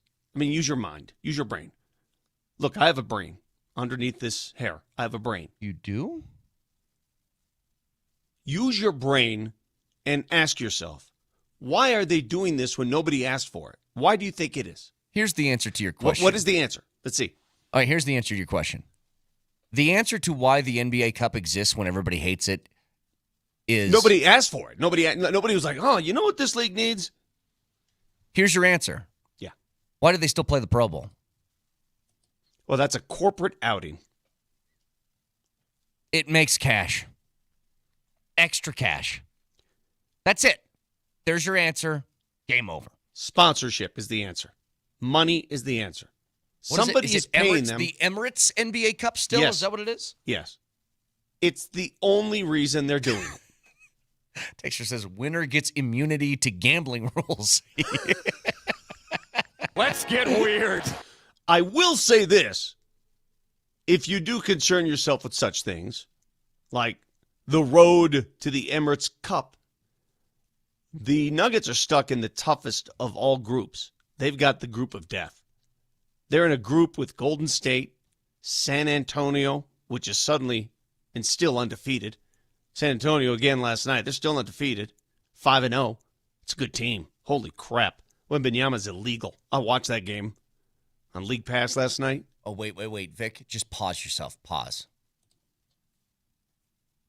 I just came up with an idea that could work. The winner of the NBA Cup, if they make the postseason, ready for this? Winner of the NBA Cup, if they get to the postseason, gets to choose their first round opponent. How about that? How about that for an idea? Of the other playoff teams. Yes, they get to choose which playoff team they want to face in the first round. But then how do you? Oh God, that'd be very confusing because you got play-in games. No, it's still the seedings. It's still the seedings. You have to choose after the play-in an opponent of your choosing. So let's say that you are an NBA Cup winner and you barely sneak in as a play-in winner, okay? But you're actually seeded 8th. You're seeded 8th now. You could pick the 7th team. That would be one of the coolest things ever. Thank you. I really like that idea. Maybe that's the only thing that you could actually get of substance. But then again, you're motivating the organization more than you are the players who play. That's an organizational motivation more so than anything. What do you mean? Well, because the players, give me something. Well, they still get money out of this. Give me some. I want something. No, the winners of the Cup get cash. I want a free shirt. They get cash. But as a kicker, you get to pick your opponent, which would add 2 things, by the way. Number 1, it would put something of actual value and stake on the line. Number 2, can you imagine what it would be like, Vic, if you chose an opponent and got your butt beat? Yes. Yeah, that would be sweet. The motivational factors in it. You realize that's why there was talk of that actually happening, of teams being able to choose their foe. But I guarantee the backlash, if you choose poorly, teams don't want that. That's the other thing. I almost feel like teams would reject it. They'd be like, I'm not giving anybody that kind of fodder. No way. But I would go, as Adam Silver, I'd be like, sorry, pal, you're forced to. Pick one. Pick a team. You know what? I think I solved it. NBA, you know what? My contract's up here soon on the radio station. You want to hire me for $1 billion? Go ahead. I will do all of these different big ideas that you need. It will be very important. It will be very difficult for the Nuggets to emerge victorious in their NBA Cup quest, given the group that they're in. They are in the toughest group by far, and of course, OKC's in the easiest group. Very easy. Yeah. But that game tonight. 8 o'clock with 7:30 pregame. That's presented by Ramos Law. Car accident, you need Ramos Law, medical doctor and attorney, ramoslaw.com for the first NBA Cup group stage game against Portland tonight. By the way, Oklahoma City may not lose a game. Ever? They don't lose. Yeah. Well, I mean, they're pretty good. They are pretty good. You know who else is pretty good? The Spurs. I watched that game last night. They're scaring the hell out of me, man. And I'm prepared to tell you all that the Spurs are here to contend. Maybe not for a championship, but they will upset somebody they're not supposed to beat. They are here. Wembanyama's that good. And they've got a supporting cast that is much better than I ever thought they'd be. They're so good. They're deep. Wembanyama had 27, 18, and 6 with 5 blocks. De'Aaron Fox hasn't even played. I know. I'm going to make another rule. As the NBA, I'm going to fix your sport right here, right now. I've already said NBA Cup winner gets to choose their opponent in the first round of the playoffs. Also, Wembanyama's banned from the league. I will not stand for people who are not human beings playing in the sport of basketball. Okay? He's not the same species as you and me. He's not. And that's not allowed. I don't know when these measurements came out, and I don't know who's doing the measurements. I don't know if they have some dude that runs out to the court with a tape measure. But they measured the amount of vertical leap necessary for a dunk. For Victor? And last week he had a dunk in which it necessitated only 12 inches of vertical leap. The lowest known vertical leap for an NBA player for a dunk ever. He jumped a foot. Oh, wait. Well, Boban can basically grab the rim standing up. That can't be true. but you still got to move your body up. Boban was standing on his tippy toes and grabbing the rim. You still got to jump up to put the ball in the hoop. I just watched Boban do it. He didn't need a foot. Telling you that can't be true. Okay, since the measurement's been taking place, I don't know who's doing the measuring. I mean, what? George Marison was like 7'8", wasn't he? Again, in a game, since measurements were in place, follow me on this one. No, I reject it. Yao Ming was 7'6". He didn't have to jump. They didn't have the dude with the tape measure back then. Hey, by the way, tonight, I don't know if you noticed this, Jamal Murray is listed as questionable. Questionable with a tight calf. He may not play. I didn't notice anything after the last game. Did you? Well, they talked about it middle of the game that he was wincing a little bit, but he finished the game. Don't like that. They did? I don't remember them talking about it. They did, yeah. Marlo and Scotty. Yeah, I don't like that either. I don't like hearing that this early in the season. Why can't things just be cool for like more than 3 seconds? In fact, I would expect him not to play tonight. If he's listed, if he's bothered by if he's listed as questionable, I don't think he plays tonight. And if that's the case, now you wonder, they're low on point guards, right? So now what? Who starts? Who's your point guard tonight?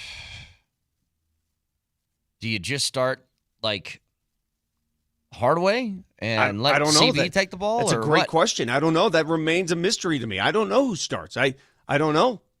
I mean, obviously, maybe you just pull up Jalen Pickens, say you're our starting point guard, and that we're going to take you, who's normally out of the rotation, the top 10 rotation. You graduate to starting point guard tonight, and everything else remains the same. Maybe that's what they do.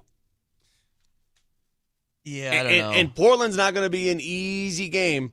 I know Moser's not here with that stupid voice of his. Trust me when I say this. That team is pretty good. What a weird start to the year for them. They get coached by Billups for one game, and then their head coach disappears. And isn't their new coach is Tiago Splitter, right? Yes. Who ran their offense and was promoted to interim head coach. Yeah, but Portland, they're good. They can score. That's one thing. Well, Nuggets lost there last year. It's not an easy place to play. It's never been an easy place to play, especially now. I can't stand Portland. I think it stems all the way back to like the 2019 playoffs. Anytime I say, whenever they pan to their crowd, I hate every single one of their fans. Their look, all of that Portland look, your espressos and lumberjack shirts and flannels, no. I wish those guys happy summer. Which series was it with the dude with the earplugs in holding his wife dearly as the Nuggets beat them? That was 2019, I believe. Was that 19? Yeah, I believe. It's anytime I think about Trailblazer fan, it's that. It's that dude right there. You're sitting near court, like almost, I don't even know if they were courtside seats. They were close. And you got earplugs in, bro, for a basketball game? You're not a child. I don't know. It just kind of hurts my ears. Everyone, they play the music loud in here. It's insane. My phone didn't recognize, my phone ID thing won't let me into my phone. Because of that stupid mop that you're wearing on your head? This is the way it used to be. This is the way I used to look. I mean, what is that? You look like you're a 2000s emo kid, You Vic. do, I love it. yeah. No, it's not so much this music, Nelly, as much as he looks like the frontman for like a Fall Out Boy type of band. Same era. But maybe some Simple Plan was bumping out of Vic's CD-ROM player. Do you have the time to listen to me whine?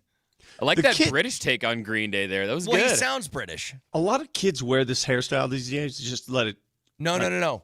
There's something that's happening right now with kids, and I know this because my neighborhood's filled with them. They're all, and Vic, you'd love this. My neighborhood is an active neighborhood. There's kids outside all day. They're not sitting inside playing video games. They're playing dunk hoops? They're playing hoops. They're throwing the football around. They're kicking the soccer ball. They're doing everything. Yeah. But there is like I have to ask a question. Do people who have kids this age, maybe you just took them to school, are boys the age of like, I would say 12 to 15 going to a salon and curling their hair? Everybody's got that curly hair with a little bit of a fade on the side. What is that? Everybody's got that. Hey, girlfriend, I want you to know about something. I lived in an era, and I have the picture to prove it, where every boy in high school wanted the Kirk Cameron look. You don't know who Kirk Cameron is? No, Sort of a I know soft Kirk Cameron. perm. I'm trying to think of the hair. Soft perm. So I remember asking my Aunt Clara the night before I had to give a speech for student body president. I said, Aunt Clara, give me the Kirk Cameron. Okay, She gave me Jerry curls. This is it. No, this style is back then, Vic. This exact thing you're talking about. Everybody's doing it again.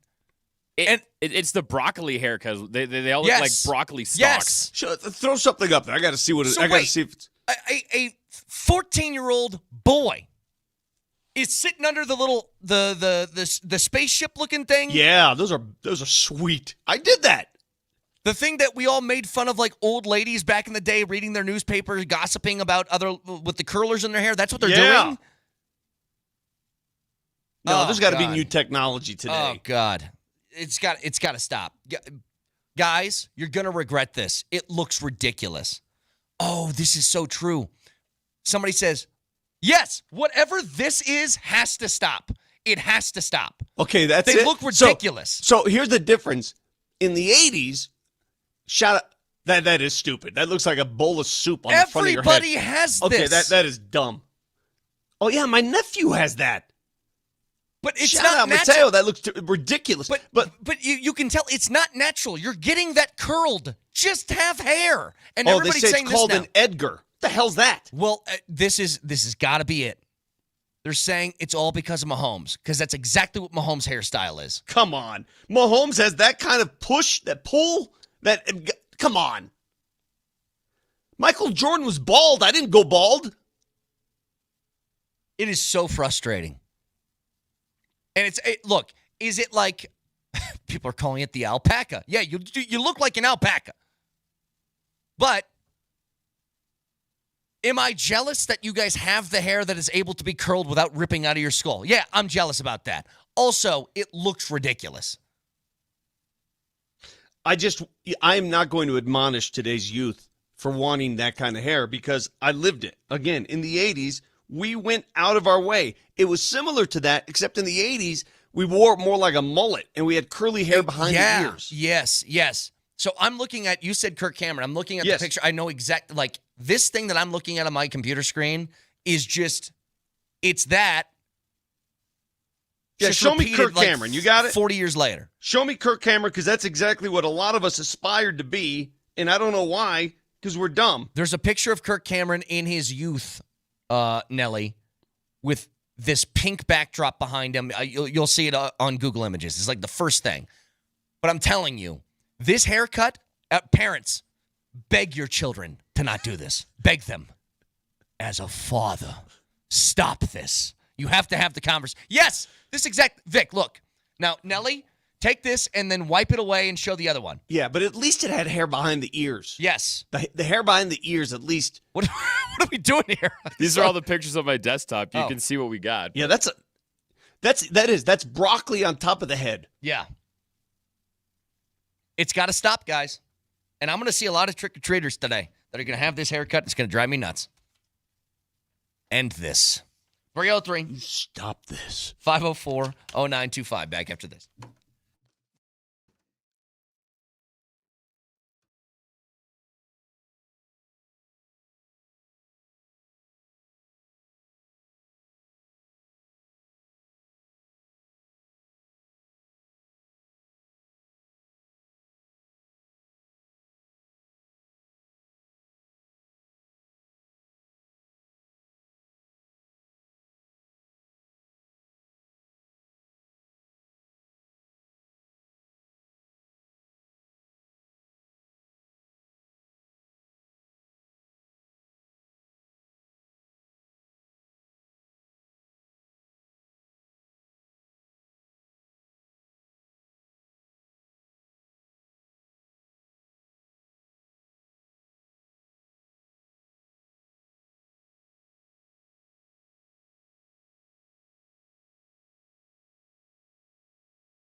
It's Bud Light Football Friday. Bud Light, the official beer sponsor of the Denver Broncos. Remember to enjoy responsibly. Speaking of game this weekend, when we get back on Monday, Vic, to discuss this Houston game that the Broncos will play. By the way, they're underdogs in this, 1.5-point dogs in this game. We're going to be a day away from the trade deadline. My question to you, do you think the Broncos do anything? And if they do, what do they do? It's a good question. We asked Adam Schefter that very question. He didn't seem too intent on the Broncos moving a finger on this. If you guys missed it, here's Schefter. You know, I know the Broncos have I think they've had some interest in a wide receiver, and I think that they might feel like they need one.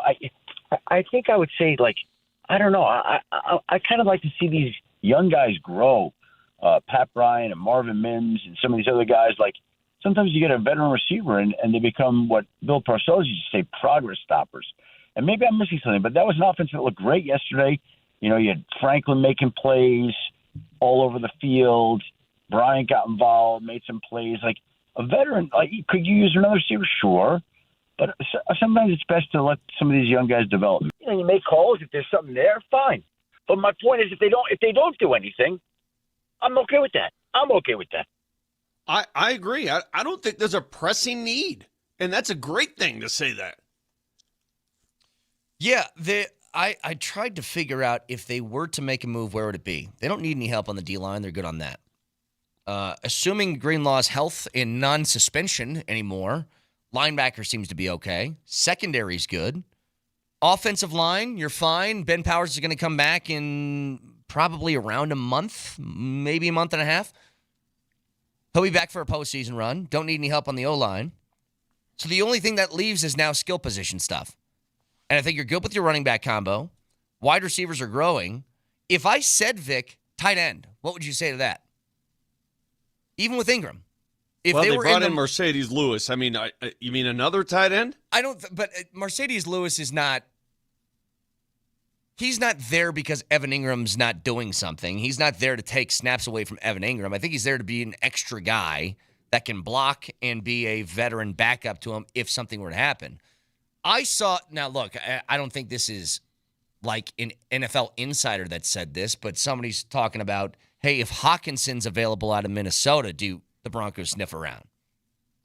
And my thing is, Ingram's been okay, but there are upgrades to him. I wouldn't mind that at all. If you look at some of the teams that are struggling, that maybe want to offload a higher priced tight end who's still got ability, I'm down with that. Like a legitimate threat. Because, again, I don't know if Ingram's somebody that you really game plan towards. Yeah. You know what I mean? I got you. So if you're looking at a tight end that this team needs, you need the tight end that can serve both as a blocker and a receiver. And we established this. Ingram's a receiver. Yes. Like two names that there's one of them from last year that I'm going to bring up again. If Cleveland doesn't want Njoku, I'd take it. And, by the way, he serves two purposes. Not only is he a really good tight end, Vic, his name's Njoku. That's close enough to Joker. Yeah. You can just say that. But I think that if they were to upgrade at one spot, I think tight end could be it. Trying to find a goddamn Joker. You know, a lot can unfold Sunday based on the results of this game. Mm-hmm. Like, what if another corner gets hurt? What if the corners get toasted to the point of, oh, my God, we need some help right now before Surtain returns, right? That could answer the question for you. You know, it's always weird to me, too. Do you notice who is always making moves every second of the day? The Eagles are always making trades. They are. They're always flipping a seventh-round pick. And so's New England. Always. Yeah. Always. And if they just won a Super Bowl, it's like, I wish teams were as aggressive as they were. Because they aren't making like big time trading first round picks for guys trades, but they're flipping 6-rounders for guys who contribute for their team. And I'm like, why wouldn't other teams do that more? I don't know, but I can tell you this. The deadline will answer a lot of the questions we might have. Right now, I think on paper, I don't know if the Broncos have many needs that are pressing. Depth is always a need. Depth is always great. Marvin Mims may not play this week, right? Yeah, he's in concussion protocol, I believe. Do you need a burner? Do you need another burner somewhere? I don't know. They may surprise us. Does Troy Franklin fit that billing? Is he a burner? He's made a lot of big plays. Yeah. It's weird that you say that, Vic, because let me throw something back at you. You said the Broncos don't really need anything, and I tend to agree. But then why is the offense bad sometimes? A lot of times. Well, give me all right. So give me the answer. Give me the that's what I'm saying. The magic potion. Give me the one player that's going to turn the offense into a consistent world beater. I told you. I think they could upgrade tight end. Okay. I think that's like maybe the one spot. The one spot that could really be a difference. So if that's what you're going to do, you're just basically telling me that the Evan Ingram thing is he's not a tight end. I don't think Evan Ingram has played to the level that you would have hoped for at that spot. And maybe some of it has to do with injuries, but he's had multiple injuries early in the season that kind of hindered the start. What if they involved him in the trade? Sure. Look, I don't want to make it sound like I'm anti-Evan Ingram or anything like that. I just think that you were hoping to get sort of an offense-changing production level at tight end that I haven't quite seen. And he's been okay. I don't think he's been bad. He's been okay. But I think you could upgrade there. Can I make another claim about Sunday's game before Please. we talk trade deadline? And I'm going to ask other Broncos fans if you feel the same. And it's stupid and petty. It's just an observation. No, it's more than an observation. The game's in Houston. Houston's not on the East Coast. They're not in the Midwest. Mm-hmm. Why is this an 11 a.m. kickoff? I don't like it. Isn't Houston Central Time? I don't like 11 a.m. kickoff. You wouldn't... I don't like it. I always get confused on what people consider what regions of the country. They're Central Time zone. No. I know that, but when you say they're not Midwest... That's the Southwest. What's your map? Yeah. Houston is the Southwest. No, I know it's Houston is not next to Des Moines. Houston, as far as if we're talking west, is directly under, like, Kansas. Listen to me. I don't like an 11 a.m. kickoff. I don't know why. Just doesn't feel right. What I'm trying to point out to you is that it feels like they should be playing the early slot. They're more Eastern than they are Western. And they're on the Gulf. And the clocks change this week. Yeah. Well, I may miss the game entirely. No, they change for... This is the good change. This is the extra hour that you get. Fall back, spring forward. Okay, hold on a second. So, I wake up. You're gaining an extra hour. So it's essentially like the game's at noon instead of 11. Oh, all right, we're good then. Yeah. Yeah, Sean Payton pointed that out, by the way. He got very lippy with somebody who asked him about that. See? No, I'm telling you. Like the other day, he goes, no. This is a noon game. This isn't 11 o'clock. It's noon. It's like, okay. Because he was talking about we started every practice this week at noon. Breaking news, and this is awesome. I've been begging for this. I have been openly begging for this. They are a partner with Altitude Sports, by the way. We broadcast a lot of their games across all platforms, and I have been begging, hoping, pleading, please make this happen. It's finally happened. According to Pete Thamel, his sources say the University of Denver, DU, has accepted an invitation to join the West Coast Conference.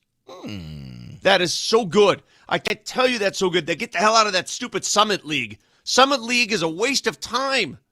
Oh, I see what they're doing. I totally No get it. disrespect to the Summit League teams because you've dominated, but you got to play your conference tournament in one of the Dakotas. It's always a home court advantage for those teams. You go there to die. Get out of the Summit League. It's been a place to die for the last decade. Finally. I know it's actually... Finally, somebody got it done. Thank God. I know what's happening here. I know exactly what's happening. They're running from Nebraska Omaha, aren't they? They're running from my Mavericks. See, the Summit League is reserved for teams like Nebraska Omaha. Nobody cares. Dominate. They dominate. They're running. They're scared. They see what's coming here, a dynasty. Align yourself with your type of school. Align yourself with the Gonzaga. Align yourself with the West Coast schools. You don't align yourself with redneck Nebraska Omaha. Hang on a second. I thought the whole thing with CU going to the Pac-12 was that they didn't fit that they weren't UCLA and USC. Nobody wants to play South Dakota State every year. All apologies to South Dakota State. Can I ask, being legitimate, I know we're joking around here. Legitimately, do you think that they fit more with St. Mary's in Gonzaga and San Francisco and Santa Clara? 100%. 100%. Yes. Really? The Nebraska Omaha? Yes.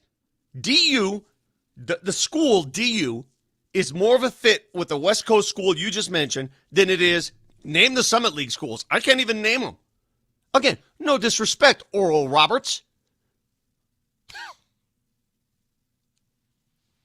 I don't know if I agree with that. Now, I think this is it's obviously better that they're going to the West Coast Conference because it's a better conference than the Summit League. There's no question about that. But as far as fit, talking about cultural fit. Oh, I'm reminded, Gonzaga is leaving the West Coast to join the Pac-12. Yes. They're jumping up. Still, it doesn't matter. You still got a lot of those schools that are more in line with the vision, the purpose. It's a better fit. Athletically, academically, aesthetically, culturally, whatever you want to call it. The Summit League, I never liked it. I know, because UNO just, dominate. It's a smaller school, it's a private school, and you put them among private schools. Get them out of that league with the Dakotas. I don't like how disrespectful you're being to the Summit League. That is very disrespectful, but you guys... You ever tried to go up and play a tournament game in the Dakotas? That's all they got. Again, I'll remind you, my UNO Mavericks made the NCAA tournament last year. Just a reminder, just so you know. 303-504-0925. Bud Light Football Friday. Más o menos. Next.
thankful, Brett, that my equipment crapped out, because today would have been up until this point, would have been a really, really bad day for me. Why is that? Because I've seen Dill Hole come on with all these different outfits, all this different crap. Now he's got a celebrating Nevada Day. I saw every mask. I saw the stupid wig. I saw it all while I was trying to become human again. But it's like every ounce of my being wants to fly through the screen and punch him right in the face right now. Because I celebrate a day that most American people celebrate. That I'm celebrating the day. Brett, I paid you a big compliment yesterday to somebody. What'd you say? I'm not going to tell you what I said, but it was a really, really big compliment. Okay. But if I'm going to pay you any more compliments, I'm going to need you on my side with this. We got to team up on him. We got to gang up on him because I can't continue to do this. I don't know. He has so many trinkets. Vic, how do you get all this stuff over? I mean, how do you get it all? Where does it come from? How do you acquire? Vic is wearing a Peyton Manning forehead, is how I'd put it, with the little helmet mark on it. You got it. Yeah. Because I'm going to repeat myself for all the young broadcasters who are looking to get into this craft. And it is a craft. It is an art. Jesus God, help me. No self-respecting sportscaster out there leaves home without a trunk full of wigs, trinkets, or masks. And it's duct tape part of and what zip we do. ties. All right. Let's play the game, shall we? Game against the Houston Texans. And we do this every single Friday. We do a little más o menos on this Bud Light Football Friday. Starting, number one defense in the league. Arguably the top two defenses in the league. Houston Texans, Denver Broncos. Broncos, total yards, 299.5. Más o menos. What's the number again? Say that again. 299.5. Will they generate that much offense? Is the question. Mas if they don't, or menos. Mas or menos. I'll say Moss because if they don't, they'll lose the game. Yeah, well, that's just wishful thinking then. I'm going to say Manos, Brett. I think this is going to be a low-scoring affair. Two defenses beating the snot out of opposing offenses. What's the over-under in this game? 38.5. That's Jesus amazing. God Almighty! Are you kidding me? Really? Is that the That's got to be lowest? the lowest in the league this year. Well, because they got two defenses playing. Manos. It's going to be really, really a slugfest. Houston Texans, total yards, 299.5. Más o menos. So it's the same number, essentially. Yeah. These are my numbers, by the way, not anybody else's. Your numbers. I'll say Moss. I think we're going to see more yards than you think. Broncos rushing yards. Brett, where does he keep all this crap? Just think about that. Broncos rushing yards.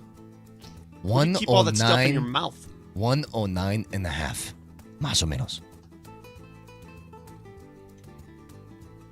Say that again. I'm sorry. Moser messed me up. Broncos rushing yards. 109.5. Más o menos. I think they're going to run the ball with the quarterback this week. I think they're going to run Bo Nix more than they have so far this season. Because if it's tight up in there, they're going to go outside with Bo Nix. You know, I love that play that they ran late in the Giants game where they pull the guard and just sort of lead. And we've seen that a couple times in Bo Nix's career. I want more of that. I'm going to go Moss. You know what? I'm going to go with Vic here, too. I'm going to say Moss. I think this will be a ground type of game, not a through-the-air kind of game. The Texans are really good against the pass, too. I mean, really, really good. And they're really good against the run. But I think if you're going to have an offensive threat that's going to be successful, it'll be on the ground. So I'll say Moss. C.J. Stroud, passing yards, 229.5. Más o menos. Menos. Broncos give up less than 200 per game anyway. No, Surtain. The secondary is taking a hit, Moj. I don't know if you paid attention, but Surtain's not playing this week. I trust this unit. I really do. I trust the pass. I'll tell you what I trust. I trust the pass rush to help out the secondary. Yeah. Menos. I saw Houston last week, and I saw CJ get into his stride. And I love the way he's playing now. CJ Stride? Yes, CJ Stride, I'll call him. You got the The Stroud. gonna say that, but you took Well, the line from last week he's Stroud. Yeah. I think He that's threw past some, tense. Dude, he threw some lasers last week. He looks nothing like the quarterback that started the season. Remember we saw a couple passes from him at the start of the season? You're like, what was that? I'll go Moss. Broncos, first half points. 9.5, más o menos. Moss. Come on, 9.5? What are we doing here? Oh, I don't know, Vic. Yeah, I'm but just Vic, looking the at over-under evidence is the 30 entire year of how their first half. Yeah, the over-under is 38.5, and they've not been a first-half team. I'm going to say, oh, God, just by happenstance, a touchdown and a field goal, Moss. I'll go 10 points, Moss. Broncos, sacks. 4.5, más o menos. Menos. Moss. Why menos? I just don't think, I think he'll get rid of the ball. I think that's going to be, and I think they're going to run the ball more than you think. Total touchdowns in the game. 4.5, más o menos. I'll go with Riley Moss on this one. What? Different Moss, dude. That's Moss. a different kind of Moss. That's a different Moss. I'm going to go total 4 touchdowns. Man, I just think it's going to be a slugfest. I'm going to say Manos, man. I think maybe 3 total touchdowns in this game and a bunch of field goals, or some field goals. Broncos, turnovers. Half, más o menos. Man, one How thing do you the Texans do is predict that. the- I mean, they yeah, had a turnover last week and they blew out the Cowboys. So yeah, I'll go. Yeah, Moss. Wait, so the Broncos are turning the ball over, or they're forcing turnovers? They turn it over. Oh, I'm going to say Moss because the Texans That's they what force a lot of They turnovers. do. That's what they they get do. a lot of takeaways. Yeah, they do. So this is going to be Chris Abrams strain or Jade Barron. Catches allowed. 4.5, más o menos. Huh? Whoever's starting in Surtan's spot. I don't know if Yeah, it's I'll Drain say or Moss. Jade Barron. Moss. It has to be Moss. Yeah. So, yeah, Moss. You don't think they're going to try him? Of course they're going to try him. Finally, total points. 39.5, más o menos. Moss. I think it's going to score. I think there's going to be more scoring than anybody anticipates. You know what? I'm going to say Manos because again, it's going to be a slugfest, but I can just see it now. Coming in on Monday, Vic's going to go, ooh, look at me. I was right. I told you it was going to be a shootout. You know, one of those Vic kind of things. So I'm going to say Manos anyway. I'm so glad that somebody said this. They go, Brett, why do these guys make this game so hard? I'm like, I don't know. Because it's a dumb game. Why is it a dumb game? It's a good game, actually. It's a good game. Bo Nix is a special. Dude, how do you That's fit, más o menos. How do you fit that headset over that head? That is a great question, actually. That's like what the world's world's largest headphones. Ask Peyton Manning. How do you put a helmet on? This is the Peyton Manning. They gave this out in 2015. So, oh my God. One other thing as we move along here, Bud Light Football Friday, obviously. The NBA Cup's tonight, Mose. You missed that part of the discussion. What a bummer. I can't believe I missed the NBA Cup discussion. Maybe I'll go jump off the bridge. No. What you missed though, Moj, Vic's come around. Vic, after 2 years of trying to explain how, no, there's a little bit more of a wrinkle to it, he goes, this is stupid. He admitted it today. He admitted it. Thank God. You know what? He held on. I'll give him credit for hanging on as long as he did. I'm going to give him some credit for actually fighting the good fight in his own brain for as long as he did, because the NBA Cup is stupid and nobody cares. Can I they have give all these stupid floors? Hang on, all the Moj, stupid wait. Yeah. We only got a couple minutes, and I want to get your take on this. I had an idea of what could make it more interesting, because we were trying to figure out how could you like spruce it up a little bit. Here's my idea, Live Moj. Tigers on the floor. The winner of the NBA Cup, if they make the playoffs, gets to choose their first round opponent. I'm in.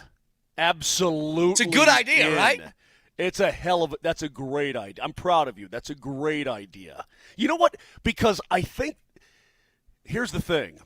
When you pick an opponent, man, that breeds a lot of hatred. Like, It does. Oh, really? It does. You know what it I mean? could Like, backfire in a hurry, too. It could, but it's also a brilliant idea because you're just going to create that hostility. I'm all for hostile stuff. Is I'm there for a it, league so- out there, ladies and gentlemen, where that takes place, where when you get to the postseason, you can pick your that? I don't think a league exists. I've never heard of it. Well, they and I think choose it's their brilliant. opponent. No. In the college football playoff, I would love Wait. to see. No. Boxing, like fighting does. Champions get to choose opponents. Team sports, I guess. Yeah. Team sports, where you could say, "I'll take this guy." Yeah. That's one of the reasons why boxing isn't what it is, because a lot of people you don't get the fights you want. But you get, like, they will win and they'll call out their next guy of who they want to fight. It doesn't always happen, but they'll call people out. But yeah, team sports, it doesn't. I think you want to really separate. You want to make the games close. I want to make the games close. You want to separate yourself from any other sport and something you do like that. I think it would be brilliant. And it would almost be like you don't even want to win the cup because you don't want to be the team that calls out the other team. But think about the storylines that would head into a playoff series where you're like, they said this is the worst team in our side of the ledger in the playoffs. Like, Moj, the Avs go out there and they're like, Winnipeg. Bring it on, right? Think about that for a second. Yeah. It would really – if you get picked, look, you're the worst team, but you're probably going to be pretty motivated to go and kick some butt. Now the rule that I had, though, Moj, in the NBA, it had to be after the play-in. So teams had to earn their way into the playoffs first, and then you choose. But, yeah. Well, either way, the Nuggets could pick a lot of different teams and just flat out kick their butt anyway. It doesn't really even matter, to be honest. Yeah, but I don't think you you want to be that team to have to choose. There's a lot. I know that can it's come almost like to a it. disadvantage, but I think tough.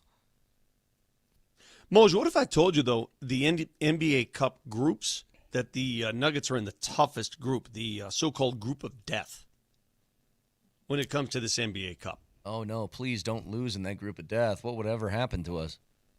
Please, no. Vic, I'm trying to find something I care about less than this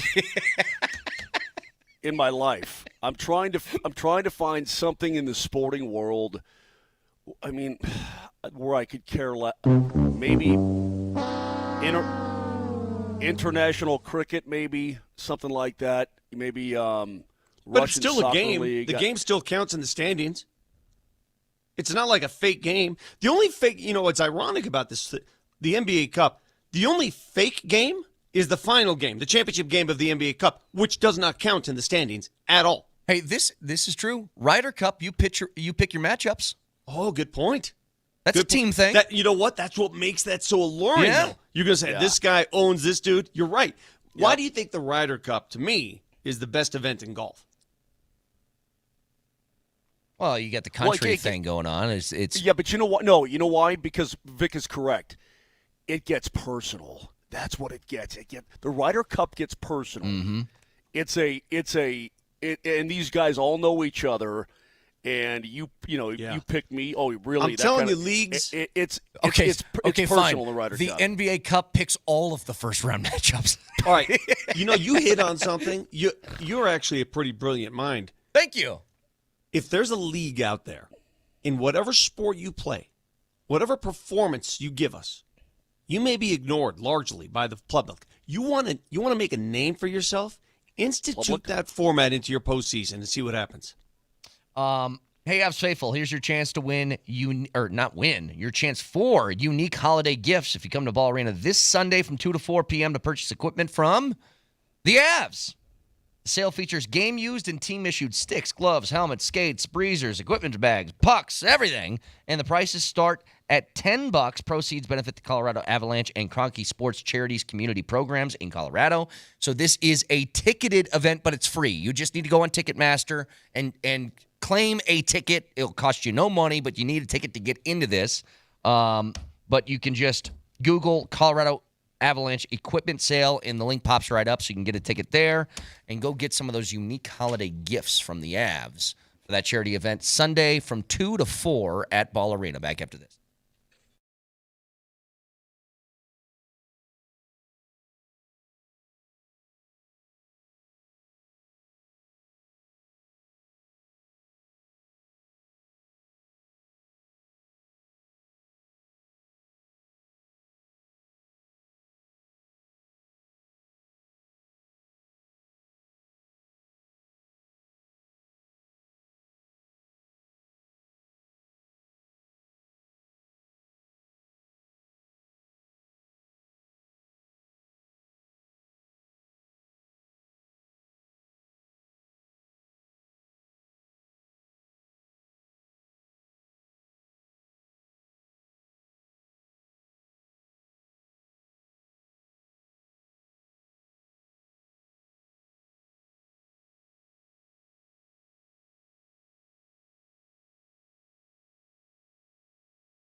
The song slaps.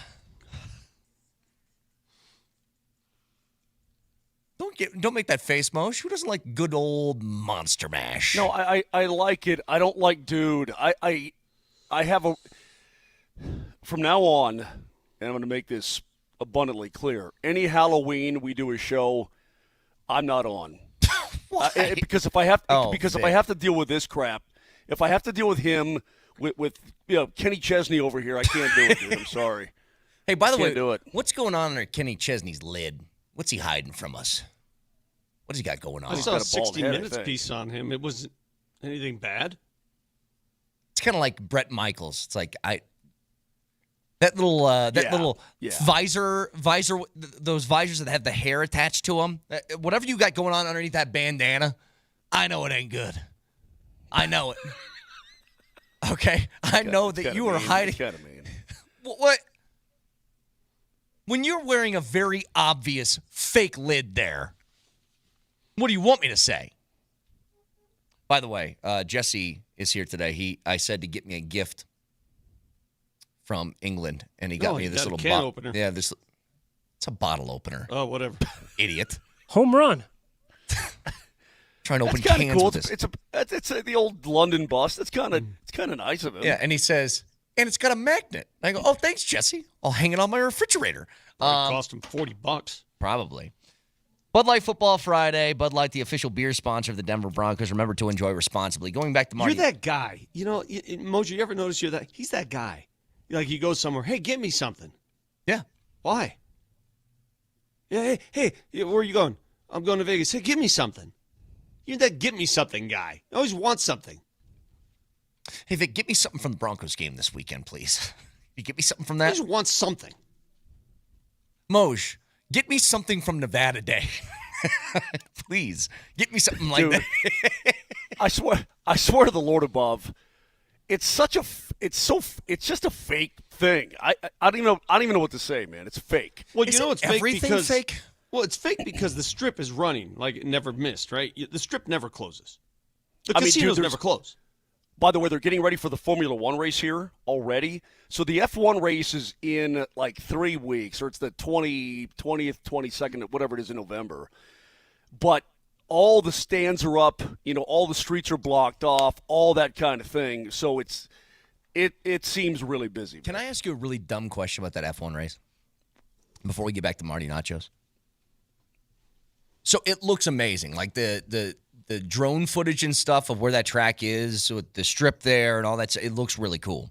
I mean, are you going to be able to see that on TV though when they're like actually racing? Can you get? Yeah, you'll get that backdrop, or is it just going to be cars and then they'll have to like pan out occasionally? You know what I'm asking? Well, probably. It's the same thing like in Monaco or anywhere else. I mean, you got to pan out to see the surrounding area. I mean, they focus mostly on the cars themselves, but yeah, it's going to be. It actually because it's at night and everything else. It comes off really good. I mean, it's aesthetically pleasing to the eye to watch that race. Let me ask a question to the listeners now, as I asked this question earlier, which is a little straw poll. Straw poll. Oh, yeah. $11.5 million a year over 8 years for Marty Nachos. He has taken the place of Mikko Rantanen. Mikko, I think, was offered something similar to this, which he thought he would get more, and then turns out he gets an extra $500,000 a year from Dallas. But we know state income tax and all that, it's a lot more. Whatever. For this price, would you rather have Marty Nachos or would you rather have Mikko? Stylistically, the way that they play, they're very different types of players, but which one is the better fit for the cash? I asked this to Jared Bednar a couple weeks ago when he was on with us about the differences between the two. He said this. Yeah, so different players in a lot of respects, both super talented guys, but like one of the strengths of Mikko's was packing the puck down low in the offensive zone, a defender's on his back. He's still able to handle the puck, get his eyes up, find the open man. He's really good in traffic because he's so big and strong, an elite passer and an elite shooter, right? And then you got Marty, who's he's a great transporter of the puck, a little bit more dynamic with his movement, like through the neutral zone, out of the D zone, carrying the puck into the offensive zone, getting set up. Historically, a little bit more of a perimeter guy in the offensive zone. So there's his answer for the differences, but I want to see yours. Now, just quickly, I'm watching First Take, and they have breaking news that the Jags are placing Travis Hunter on the IR after suffering a knee injury in practice. Suffered a knee injury in practice. Yeah. I also thought that Cam Newton was wearing a costume. He's just being Cam Newton. I was going to say, Cam Newton dresses like this every single day. This is nothing new to Cam. Halloween is sort of a turnoff to Cam Newton. It's sort of like, hey, everybody else has now jumped up to my standard. Ryan Clark is dressed as, I think, Willy Wonka, and sitting next to him is Cam Newton. I go, what's Cam Newton dressed as? I was trying to figure it out, and I go, oh, he's just Cam Newton. But anyway. Dude, if you wear an ugly Christmas, if you wear an ugly Christmas sweater every day of the year, when Christmas parties roll around, then it's a bit of a turnoff. It's like, eh. I just couldn't imagine the effort he has to undergo to get ready to do a show every day, to wear all those layers. Yeah. But getting back to this, there's a lot of Marty Nachos on here, Moj. A lot of people. And look, the qualifier I had earlier is everything else that came with the Marty Nachos trade you still got. Right. So you still got Brock, you still got Drury, you still got all those different things. Well, I would say this is probably a much more fair question if you ask it after the Avs win again. You know, I think that people are going to be biased because you won with Rantanen. He was in the lineup. You won a Stanley Cup. He was a big part of that, obviously. So when the Avs do win again, I think it'll be much more of a fair question. But when you look back at it, and again, they're different players, but they're both, let's just both call them top 20 scorers in the National Hockey League. I think Marty right now is like tied for 22nd. Mikko's probably somewhere in the mid-20s. They're both real top-end players. And I think that when you get everything that came with it, when you look back at the deal, man, you allowed your team to get a lot deeper. I mean, you really did. And it allowed you to re-sign Nelson at the tag that he's at right now and so on. And the deal overall, I think when you look at the going price in the future, I mean, 11.5 per for a top 20 scorer in the league is pretty damn good. I think 3 years ago, oh my God, $12 million a year, that's a lot of money, or even 4 years ago, whatever. It's not that way anymore because the cap's going up, and so everybody's getting a little bit more of the pie. Can I ask you something else real quick, Moj, about the contract itself? We all kind of thought that Kaprizov was going to skew the numbers for a whole bunch of different guys, and it doesn't feel like that's happened. Is that because is it because McDavid took his contract, the same thing, over a couple of years? No, I think it's because people realize that the Kaprizov deal is incredibly unique to him and to that team. Yeah. That was the only way he was going to stay, is if you really, really overpaid him, and the Wild simply could not let him get away. I mean, it would set their franchise back years if he goes someplace else. It really would. So they realize that's a complete one-off. So what's the number on Nietzsche's? What's he getting? 11.5. Okay. So what were they? What do you assume? Say it right. Say it right, dude. Well, the coach doesn't say it right, so I'm not. What do you assume the Avs' final offer was to Mikko? Oh, I'm guessing it probably had to be. I don't know, Vic. I'm guessing probably somewhere around 12, probably, okay, or close to it. I mean, I put it this way. I think it was probably what Marty is getting right now. I think this. I think that's probably it. Okay. I mean, is that what they want? Who knows if anybody would have settled or whatever the case may be. I don't know. I don't know what went on behind closed doors and all that situation. I really have no idea. Yeah, but I think this is a good contract. You got a younger player. I guess I'm a little bit biased because I obviously do the games and I see every single game he does. But when you watch the chemistry between he and McKinnon, yeah, dude, it's pretty special. Yeah, it really is. And to have a guy that's able to play with 29, it's better for everybody. I mean, right now McKinnon is he's one of the best players on the planet, and I think that Marty Nachos obviously looks at it and says, hey, I can be even more productive with this guy as my center and coming down the wing. Well, that was the observation I had. The question you posed there, Brett.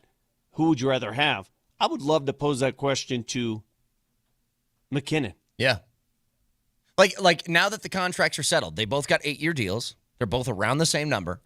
if you were offered a straight-up trade, Miko for Natchez, would you do it? What would McKinnon say?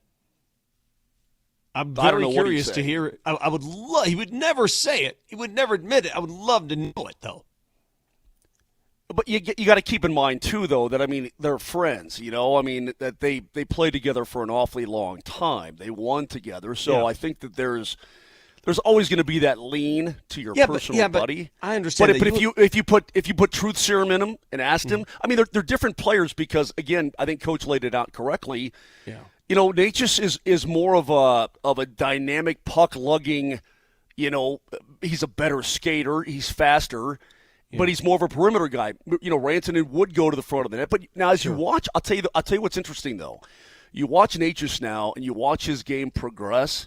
Dude, he's starting to get into those dirtier areas more. He's starting to go down and dirty more than he ever has. So, Moj, I know you bring up the friendship thing, and I know that has to be part of the problem, part of the issue. Because listen, Nate gets married in the offseason. Of course, Miko's going to be there. They're friends. But sometimes I'd trade you for Nick Wright in a heartbeat. I mean, you could be friends with someone and not want them around.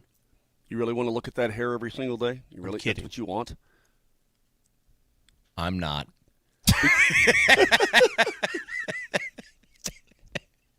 I'll do the wig thing if you want me to. I'll come in with the long hair, whatever he's going through in life right now. Good for him. Come on, man. I'll be you, Doug. I'll do it. I'm telling you, Mike Epps, dude. Mike Epps is so underrated. Right, oh really my fun. God! You ever seen the movie it's All really About funny. the Benjamins? It's Yeah. amazing. Where he wins the lottery, but he's being chased down by people. It's so funny. Dude, he's really great. No, come on, man. I'll be your Doug.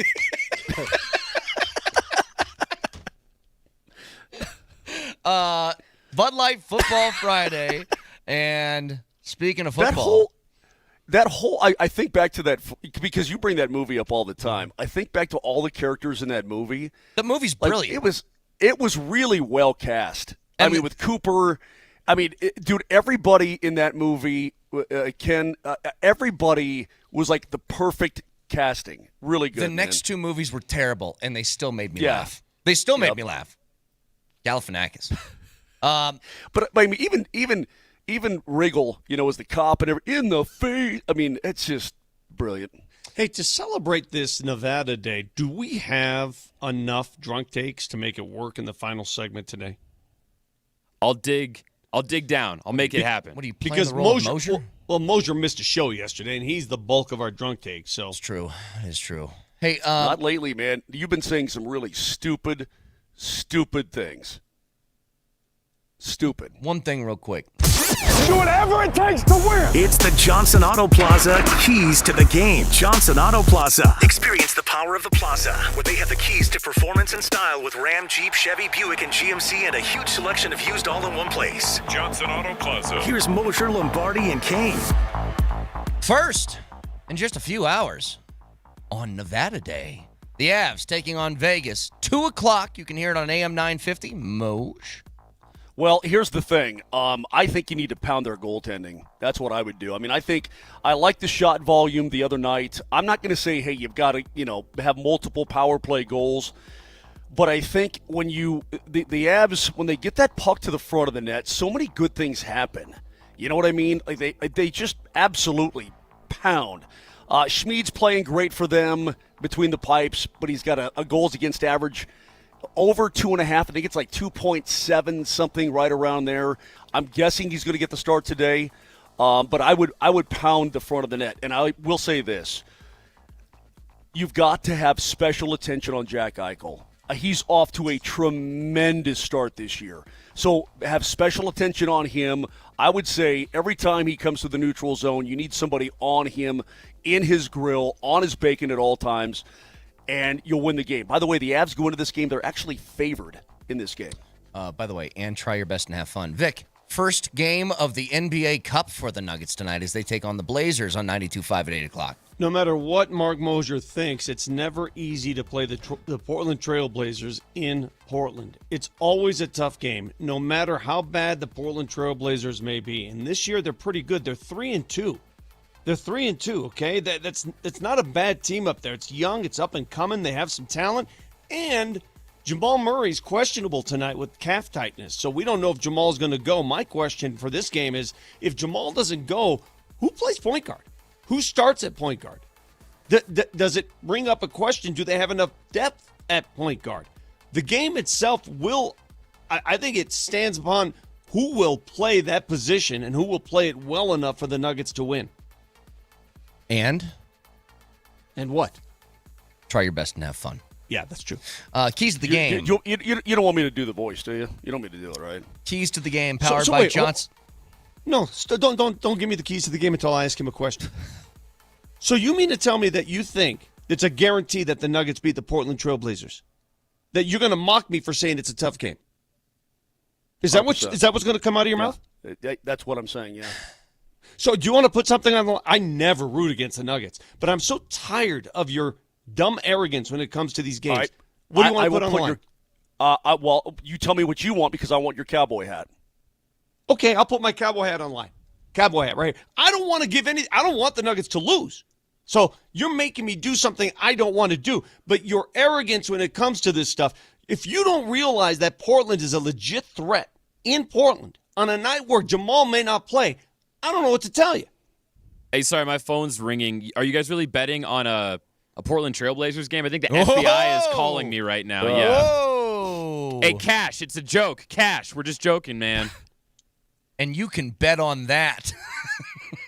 Let me. Should I do Kenny Chesney Vic in the voice?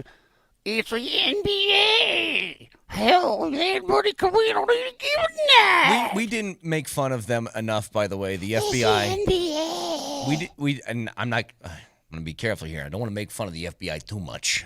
I don't want them rooting around, but I will say this. Dude, the puns were a little much in that press. You've got nothing to root through. Whatever. Keys to the game, powered by Johnson Auto Plaza, where you get selection, service, and incredible savings on Ram, Jeep, Chevy, Buick, and GMC all at one location. Experience the power of the plaza at Johnson Auto Plaza. By the way, some breaking news in the NFL. There's a move made in Miami, boys.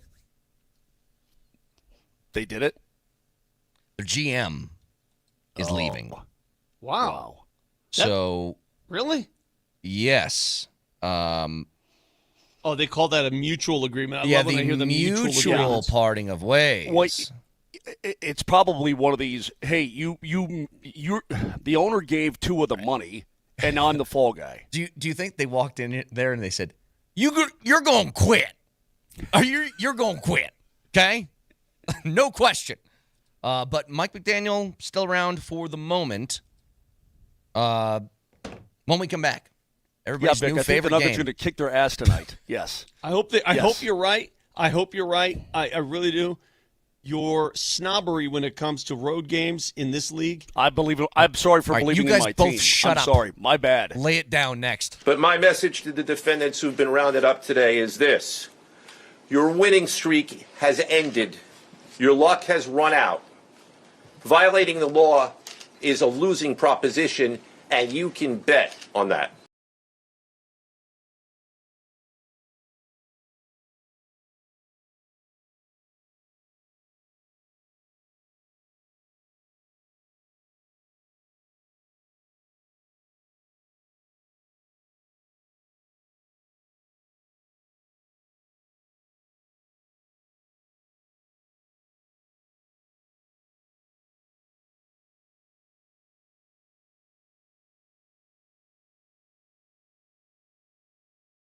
Circa Sports, hey, if you are not involved in the NFL, then you can legally get on the Circa Sportsbook and throw down a little wager on the Broncos game this weekend because the Broncos are rare this year that they are a dog, but they're 1.5-point dog on the Circa Sportsbook, and you can find that and so much more. Download the app and find out for yourself. Circa is the best in the business, tight money line splits, low holds, and excellent customer service, whether it's the NFL, whether it's college football, whether it's the NBA with the NBA Cup tonight, the afternoon game with the Avs, they have it all with all the game props you can imagine. Download the app right now or go to circasports.com. And always remember, any gambling problem, call or text 1-800-GAMBLER.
All right, that one got me.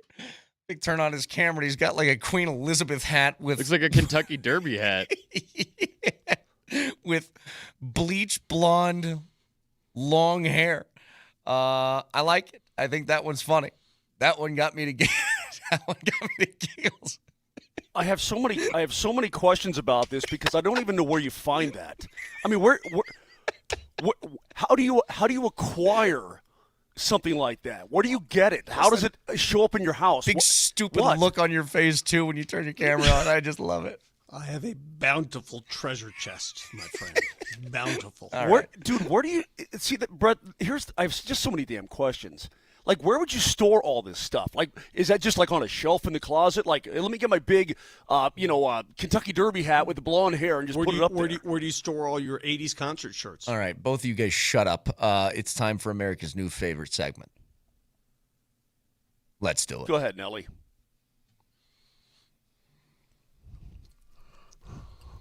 Oh, don't lick your fingers.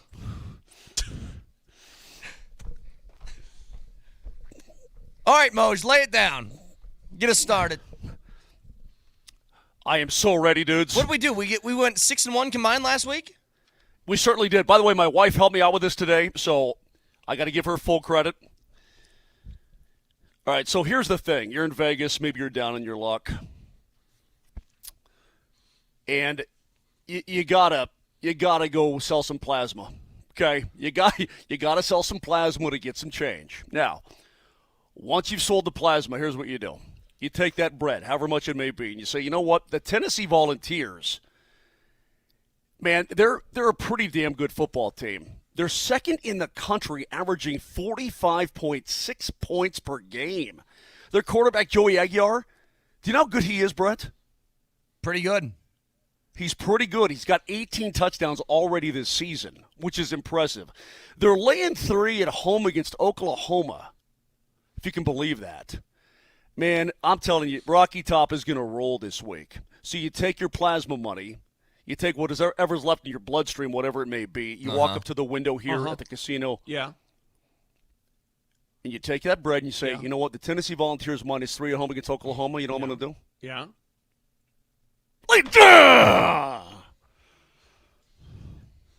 Hey, he can't shout as loud. He's in the hotel room. I know. I'll pay you a lot of money. I'll pay you a lot of It's money if you actually videotape you going up to one of those windows in Vegas with that attitude. You can bet on college football. That's okay. All right. The next game, look, man, if you're not on the Cincinnati Bearcats, I don't know what to tell you. They're a 7-1 football team. They're on the road at Utah this week, though, and we all know it's tough to play in Salt Lake City. It's tough to win there. But the Bearcats, coming off that stomping last week of Baylor, are getting 9.5 in Salt Lake City. Cincy Bearcats. Well, Sworsby. Do you love Sworsby? Do you love Sworsby? Shoresby. Sworsby. Dude, Sworsby would be a great player for North Dakota State. Oh, you see Sworsby play the other day? Like a Saskatchewan guy, maybe, or something. No, but he himself I think he's worked. I want to hear his name. He's playing for the Saskatchewan Moose this weekend. All right, go ahead. I want to hear you mention his name in the Heisman up. The what do you call your little skip that you do? Stock up and down. Yeah, stock up. You I want called to it hear something stock different up the other day. All right. So the Cincinnati Bearcats getting 9.5 at Utah. Here's what you do. You go to Safeway. Does anybody have a change jar anymore? Like those? You ever collect They have change? a change machine now. You can get you put all your change in, and you get cash back. Right. We've got an old ball jar Bills. that we put our change in. It doesn't collect like it used to, but you take it when it's full. You go to Safeway, that Coinstar machine. You dump it all in, and it sorts it all out. Then you take that bread, right? Mm-hmm. You walk up to the window, you say, man, if you're not on the Bearcats, Jimmy, then you're an idiot because they've been covering every single dang week. All right, take your Coinstar money, walk up, and what do you do, Brett? Lay it down! I love how the act of laying down your money takes you longer to say than the actual breakdown of the game Pretty that you're much. picking. you want to do before I get to my last two? I've got one more college and one pro. You want to get your I got one. lock of the week? I got a pro one. Do you want me to wait until you're done with college? Sure. One more college game. Louisville. Man, they're playing good ball right now. They're number 2 in the ACC in defense at allowing about 286 yards per game. Pretty damn good. They're laying 10.5 on the road at Virginia Tech, but let me tell you something about the Hokies. They stink. They are bad. So I would say go to Blacksburg if you're the Louisville Cardinals. You're playing good football. I mean, you could make the playoff. Minus 10.5 at Virginia Tech. Get your spreadsheet out. Calculate all of your things for the year. You take that money, you go to the one, you lay it down. Yeah. And It's you hard in can Vegas, bet man. on that. It's hard in Vegas. To the NFL. Saw this over the weekend for a team that's been struggling as of late. They've lost their last two. They got blown out on Thursday night last weekend, or last Thursday. But they're playing against the Raiders, and it's Jacksonville. And I think Jacksonville's a pretty good team. They played 2 tough ones against the Rams and the Seahawks recently. They now go to an easier game against the Raiders. It is in Vegas, but it's only 2.5 points. Vegas is terrible. Like, they are just absolutely awful. They can't do anything. They can't defend. They can't run the ball. They can't throw the ball. They turn the ball over a lot. I think the Jags can take advantage of it, get back in the win column. I don't think they're losing 3 straight. The spread's only 2.5. So what I'm going to do is I'm going to go up to Blackhawk this weekend. I'm going to see my girl, Susie. She's always there. Always. Hey, Susie. I'm going to take all my pounds, all my shillings, all my staters. I have old Greek coins as well, staters. I'm going to pile them all together. I'm going to say, I don't know how to make this into American cash, but I know that you guys take money here. So I'm going to put it all in my hands, walk up to Susie, say, Susie, count out these staters and these pounds and these shillings and these shekels and put all of it, 2.5 points, on the Jags to beat the Raiders. That is your Brett Coin lock of the week. Lay down! I got something for you. What, your unsolicited Vic pick? I just love the name of it. And wearing that blonde wig makes it even more vile. Dude, it's hard because it's 8 in the morning in Vegas. I'm sure I'm the only one awake on this entire floor, I'm guessing. I'm sure you see a lot of people like this in Vegas. Trust me, Moj. Hang on a second. Just go to an elevator. Hang on a second. Vic, whenever he lays down his picks, has to wear a trench coat for his unsolicited Vic pick. Seriously, Brett's correct, though, Vic. Let me explain something. with you? You look like a wrecked hooker. I mean, you look awful.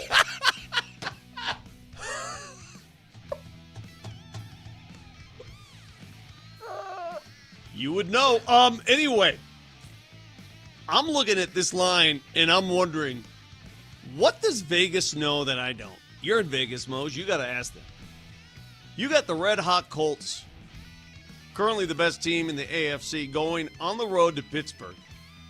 And the Colts are only favored by 2.5. We know what Pittsburgh is. They're fake. 30th ranked defense, and they're facing the number 1 offense. An offense that features the number 1 rushing man in the NFL. Jonathan Taylor's going to run roughshod. I don't understand what Vegas sees. Why is it only 2.5? I will take Indy, and I will go up to that booth with all of my Halloween candy I'm going to get tonight. I'm going to turn that Halloween candy in, and I'm going to say, lay it down! It's me, Mario! And you can bet on that. Can I say something? I think Vic's cheating. Vic is always getting like an extra point for what these point spreads are. It's 3.5. He's pushing it. Not 2.5. I'm looking at it right now. It's 2.5. It's 3.5. Anyway, go ahead, Moj. Last thing, I'm going to take. Here's what I'm going to do. Well, first of all, Never the seen a Rams, hooker make a bet before. Dude. I'm not going to look, all right? I don't want to look at his face. High heels and fishnets. Go ahead, Moser. Like Julia Roberts. It's not funny. It's not funny. Dude, the Rams are minus 14 at home against the Saints. You realize for the Rams, it's their first home game in a month? I mean, they've been out of the country, they've had a bye week, and so on and so forth. They've got the number 2 ranked pass rush in the league at 26 sacks. What is he doing? No, Moshe can't look at him because he's too attracted to Vic, I think. He is attracted to me.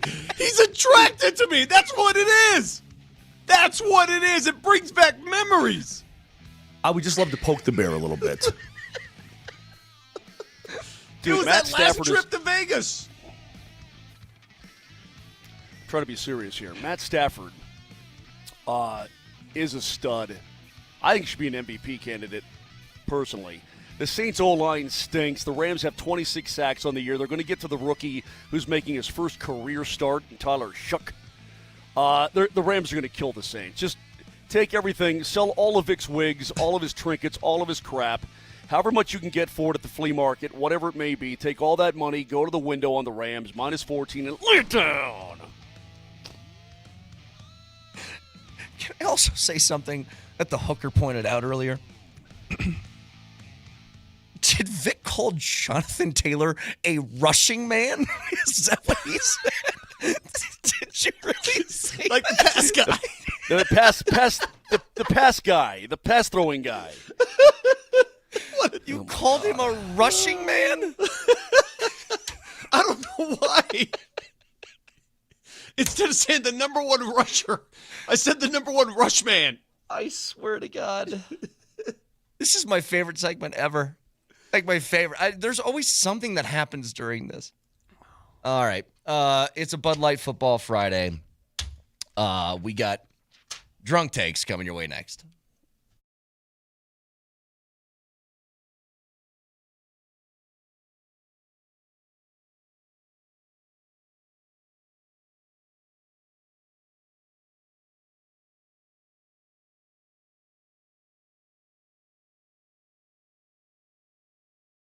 How many wigs do you think Vic has, Moshe? Too many. How many wigs you got, Vic? You know, here's the dilemma I have. I have so many more that I only have one segment to go. I have to decide which wig to pull out for the final segment. And this is going to be a tough decision. The Mega Millions is at $754 million right now. How many more wigs could you get? Oh, at least 5 more. I pay a lot for these. Yeah. Those are valuable wigs. Yeah. Yep.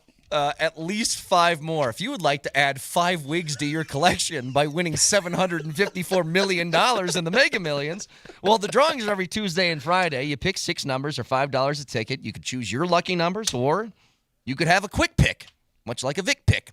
Get on that right now. The drawing is tonight. $754 million up for grabs and 5 more wigs to your collection. Mega Millions. Get a ticket today.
Vic, whenever he lays down his picks, has to wear a trench coat for his unsolicited Vic pick. That's seriously, Brett's correct though, Vic. What Let me is explain wrong something. with you?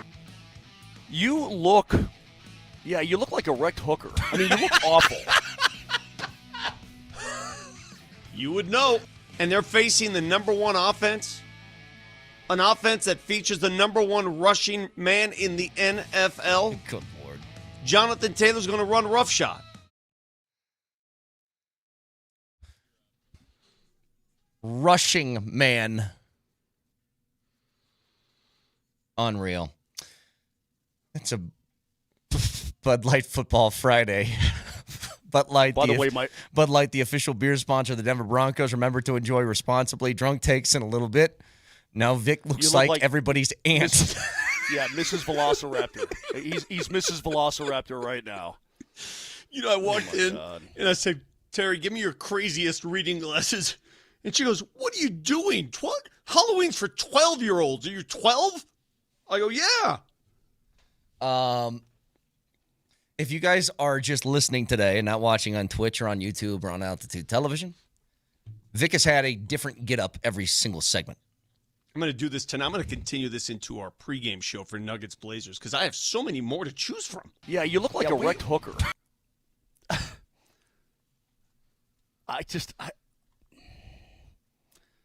I guess I'm going to give you some credit, dude, because the guts that it takes to actually put this crap on and look as silly as you do. I mean, you've got to I don't know, you've got to have some sort of nerve, some sort of nerve. guts. I'm just celebrating Nevada Day like everybody else in this country. All right. Oh, by the way, Brett, we're doing a little thing too on the broadcast. I have a little get-up and a little outfit, so I'm guessing you'll probably be able to know who I am when you see my little get-up. It'll be obvious. Is it a person? Well, show us. It's a what? No. What were you gonna say? Well, I wanted to surprise everybody. Don't say the actual thing. Is it a person though? Like, it's a fictional person. Yeah. From a TV show. TV show, movies. Yeah. Okay, gotcha. Hey, by the way, I want to. It's not Chewbacca. I want to remind everybody too. Hey, Vitalant and the Avs, they got a big blood drive going on here for Hockey Fights Cancer Month in the month of November. It's going to be awesome. But everybody needs to go to vitalant.org/Hockey Fights Cancer and donate blood because you could win an autographed Avalanche jersey if you help out and you donate blood. And everybody needs it. And about a 25% of all blood donations go to actually fighting blood cancers and cancer. So get on that. Will you be dressed as a wrecked hooker? No, I will not be. No. Smeared lipstick, makeup everywhere. Anyway, dude, I'm not kidding you when I tell you, dude. You look like half the women in the village at Villa San Miquel. You look Somebody like says you look like my HOA president.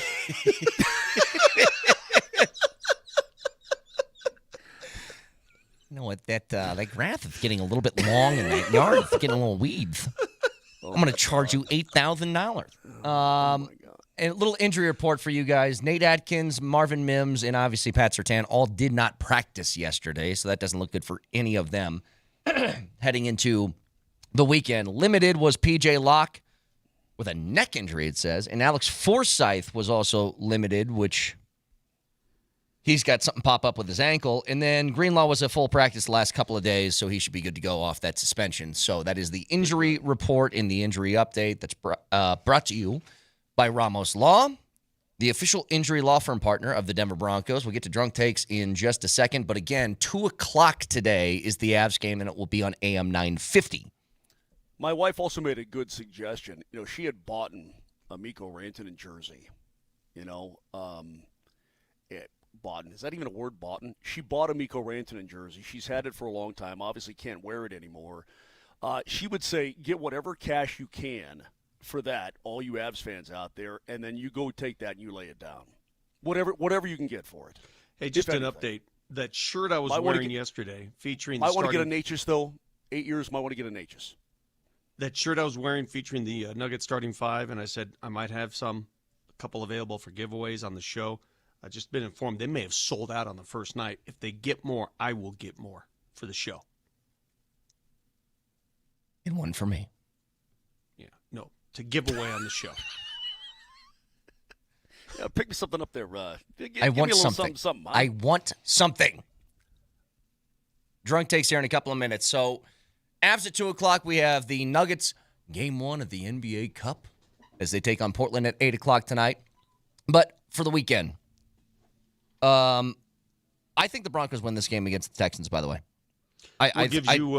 Even with that Patrick Surtain, that doesn't give you pause. If Patrick Surtain were healthy, I'd feel pretty good about this game. He gives me pause. I point to one thing. I think you're going to wreck their offensive line. Okay. I think you're going to have so much pressure under Stroud that he's not going to be able to do a damn thing. That's a good point. They do have a tough. Their offensive line's the very reason they're off to a slow start this season. They look terrible in the first couple games. Like, I don't think that the Broncos are going to put up a bunch of points, but I think 17 might win it. I really do. I agree with you. C.J. Stroud is going to have a tough day. He's going to have a difficult day. I mean, the offense, and we know how good that Texans defense is, but the offense needs to only have just a reasonable day, and they're going to win this game. I agree. By the way, do you expect a quarterback change in Boulder this weekend or not? I'd be surprised. I shouldn't say surprised. If you make that change, don't you lose the red shirt? I mean, how many games is he allowed to play? So if they waited one more week and you started Juju next week, he could finish the season and still redshirt. If you start him this week and finish the season, he would lose that. I would wait. Are you really concerned about 4 years from now with any player on your roster? The rules of the game have changed so much, drastically. Like, are you really developing 4-year quarterbacks anymore? It's almost like you're developing 2-year at the most quarterbacks. Yeah, I don't think it matters. Plus, if the guy's good enough to start 4 years, you don't think he'd leave early? You know what I mean? Maybe NIL money or something like that. You get an extra year of cash, but I don't know. Just food for thought. Now, can we just promise never do this again with him, please, Brent? Dude, you know what? I didn't like it at first, and now I love it. Do what? Change my mind. Do what? I kind of think Vic should do this every day until he runs out of wigs. Okay, well then we'll get the next 8 years. Moshe, you have an excess of dumb stuff at your house, right? Dumb stuff that nobody cares about. I have an excess of dumb stuff, and today's the day to use it. If I were not to use it today, what day would I use it? It's a great point. Really good point. Nelly, drunk takes. Moser, Lombardi, and Kane present Drunk Takes. For the record, I think this sort of dehumanizes us. And it really cracks at our credibility as a show. Drunk Takes. Drunk takes are clips from throughout the week. We slow them down to half speed. It makes it sound like we're hammered. Nelly. Vital is teaming up with the Avs for November being hockey.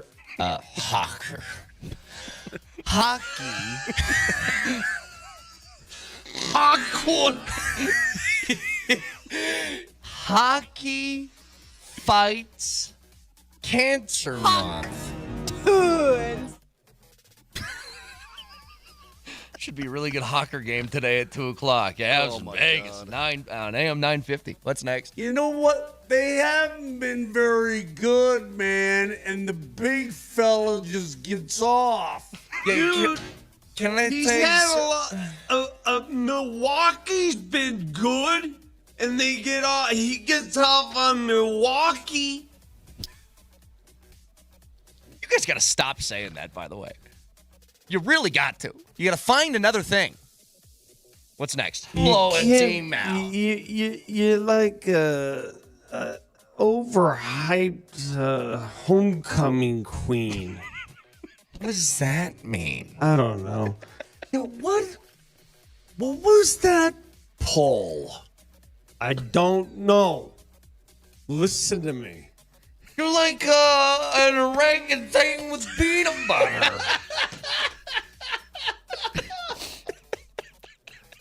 Dude. We did establish, though. Oh, my God. If you gave an orangutan a jar of peanut butter, that thing would be stoked. Like, it'd be amped. What's next? was We such a could dumb call day. up right now and get a pizza delivered right here. You could call and get a ride waiting outside for you. You got mail order brides too, right? You get married, right away. You could get a BBL. You could come in here flat as I don't know what, and leave thick as a Snicker.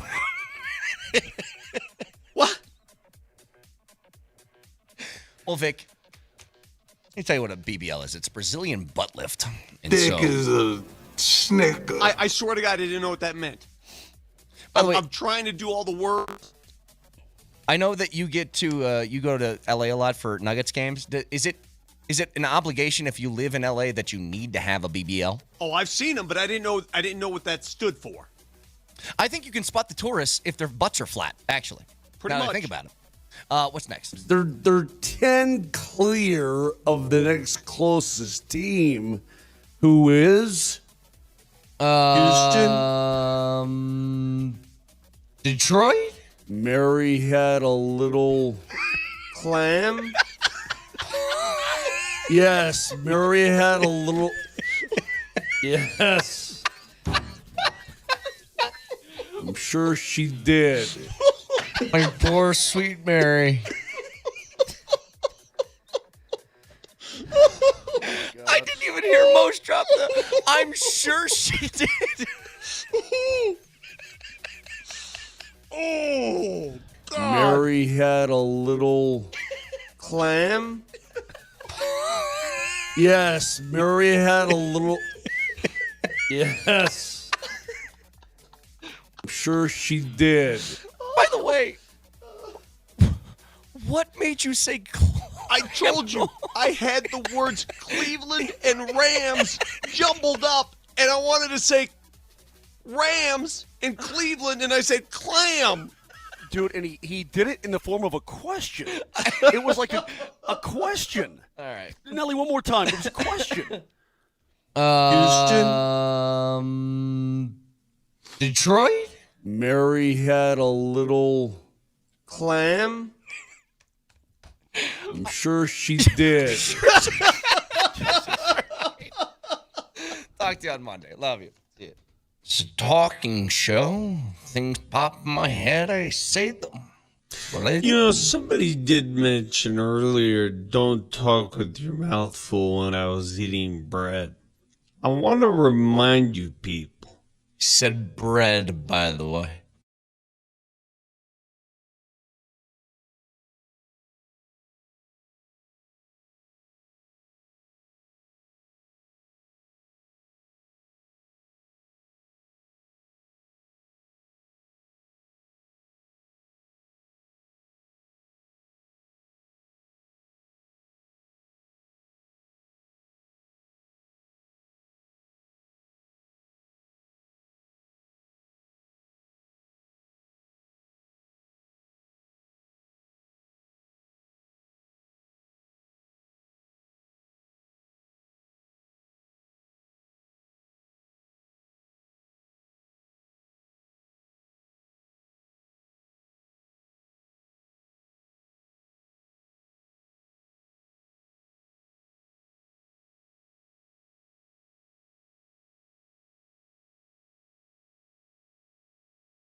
Jackson has not missed a pass in the third quarter. He is 8 for 8, and he's under center. Puts his hands together. He's talking to his line. One on the play clock. This snap. A play fake. Back to throw. In the pocket. Dancing in the pocket. Over the middle. Touchdown, Baltimore!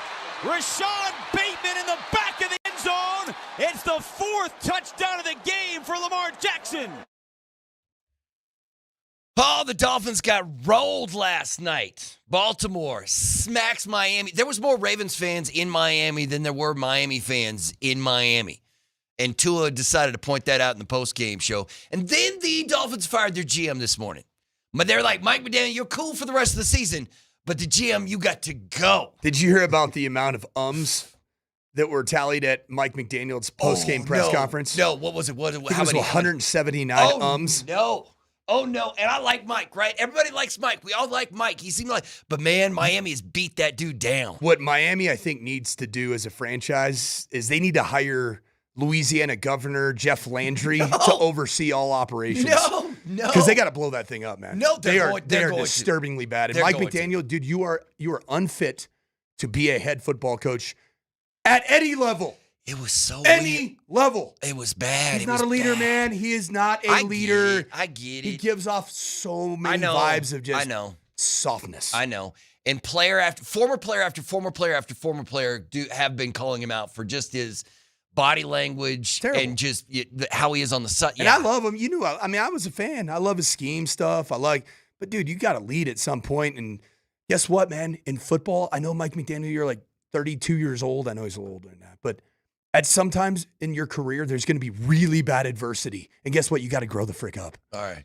So I'm done with him. But I heard that little Rashad Bateman. I coached him once.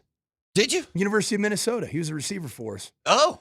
And he played about 3 weeks, and then he's like, yeah, this COVID thing, I'm not playing the rest of the year. That was fun. That was really good. I forgot about that whole era that of football. Really fun. You know what? Let's hear from... Your entire offense was designed to just get number 13 the ball. And then he's like, you know what, peace out. I'm good. Yeah, I'm cool. Hey, welcome to the college football landscape. All right, you know what? Let's hear a little something from Mike McDaniel. So... That's one. You know, I really thought that... 2, 3. We needed to. Yep, and he just kept doing that. So, man, it's tough. It's tough. I mean, when you don't have answers, you're 2-7. Your fan base they're wearing bags over their head. They're wearing popcorn buckets over their head. They're leaving in the third quarter. They're booing you. They're booing the team. Like, it's just gone completely. Did you think it was going to be this bad in Miami at the start of the season? No, I didn't see this happening. I heard Tua Tagovailoa calling out the Dolphins fans. Yes. For not being loud enough. Yes. He was like, there was more Ravens fans than Dolphins fans. They were like missing the snap count because it was getting so loud by the Ravens. What's a worse current situation, the Miami Dolphins or Cleveland Browns? Cleveland Browns. Really? Because it's Cleveland. Really? It's Cleveland.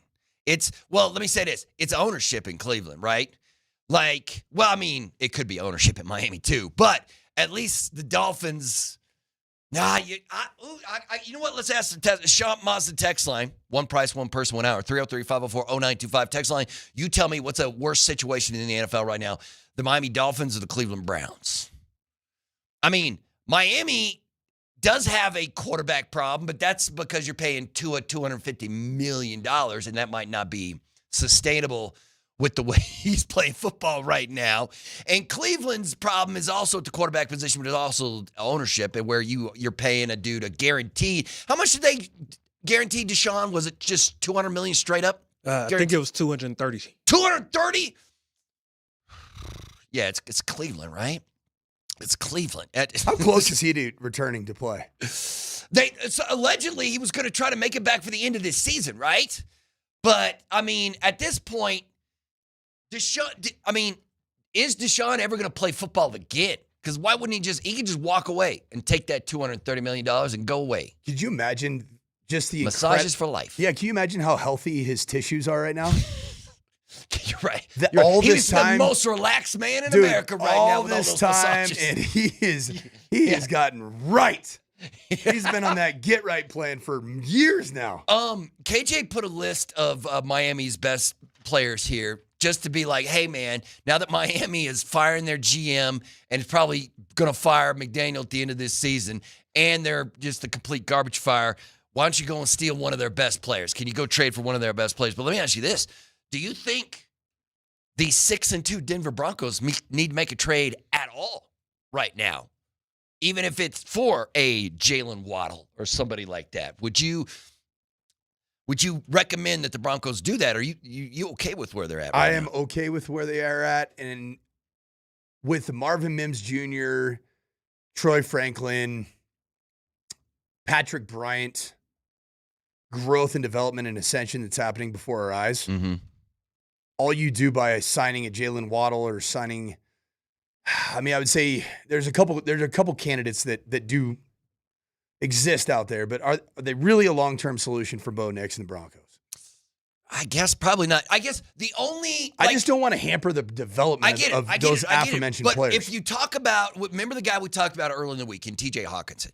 Like, if you traded for TJ, he would automatically be he'd be one of the top 3 skill players for you on offense immediately as soon as he showed up. And to me, that's the solution because there is no option at tight end. Clearly, the basketball player turned football player that you drafted in the 7th round, Mr. Caleb Lohner, you obviously don't feel great about him as a prospect to play anytime soon. You went out and signed somebody who, oh, by the way, was in the exact same draft class. I saw that. Yeah, I saw that when you sent it over. I was like, he was drafted with D'Amico? The head coach of the Houston Texans and your 41-year-old tight end were in the exact same draft class. They were both drafted in 2006. That's crazy to me. That's crazy. That's wild. You're about to play against a head coach who was drafted in the same draft as you. Yeah, that's some stuff. Like, how long has D'Amico been out of the league? How long has he been out? Like, how long has he been a coach, right? I mean, heck, didn't the Broncos offer him a gig too? Like, I mean, how long has D'Amico been out, man? That's how long. They're the exact same age, Mercedes Lewis, D'Amico Ryans. D'Amico Ryans, his first year coaching was in 2017. Oh, wow. So he's in his 8th year. Wow. And that whole time, Lewis has just been like, yeah, suiting up, man. Let's go. Let's play. D'Amico had a good long career playing. No. That dude was in the league for 10 seasons. That's good. That's a good career. That's a long NFL career. 10 years is a long career. And then he had a gap year in 2016. I'd love to know what D'Amico was doing in 16. Just getting after it. What do you do if you're Mike McDaniels now? How do you handle the rest of the season? Because you're gone at the end of this year. And actually, let me ask you a different question. Whoa, smacking the microphone around. Smacking the bass. You now have it. So they fire the GM. You have an interim GM. If you're the interim GM, can you go crazy? Can you be like, hey, I'm in charge now. Let's trade Depends some on, people. did they hire somebody as unhinged as you are? Because you would go crazy. I would trade everybody. Trade everybody. You would acquire. I'd trade Tua, man. You would acquire athletes from different sports. I would. Yes, I would. I would try to trade and disciplines.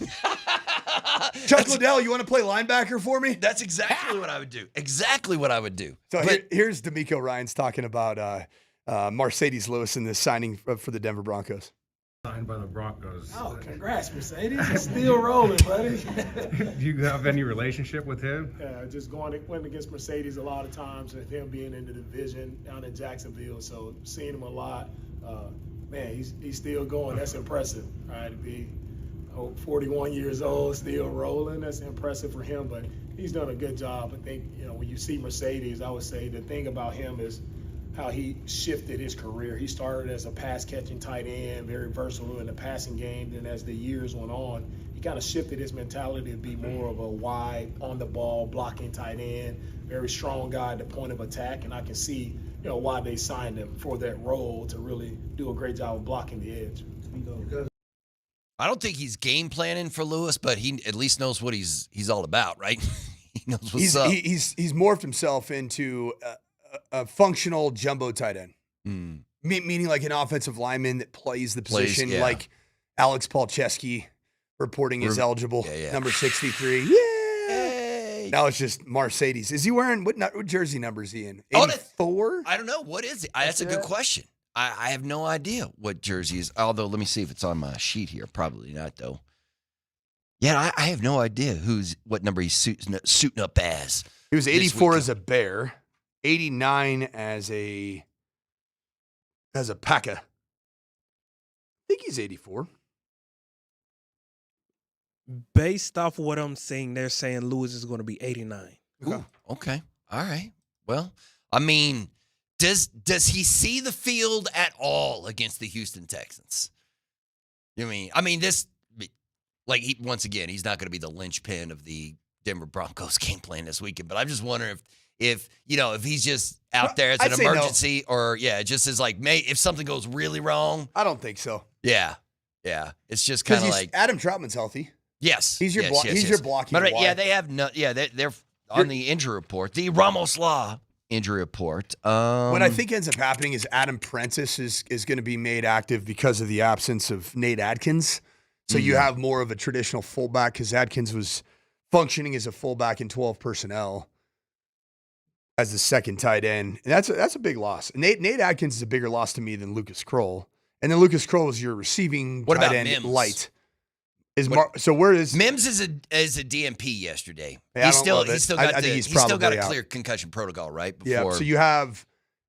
Was there any development on Zach Allen, or is he cleared? No, he's cleared. Right, Good. he's not even on the injury report, so Zach should be good. There were some questions about him. Yeah, that he may but have he gotten should be good. And you love him some him. I love him some him. You love him some him. I need more of him and his health is of paramount importance in this obviously football Pat contest. Surtain is not going to play. Does that mean that Vance? You know what? Actually, let me save it because we're going to hear from Vance Joseph coming up in the next segment. I want to hear exactly what they might be trying to do with the defense, if they're going to play more, if they're going to continue to just load up man coverage even though you're without PS2, or if they're going to have to play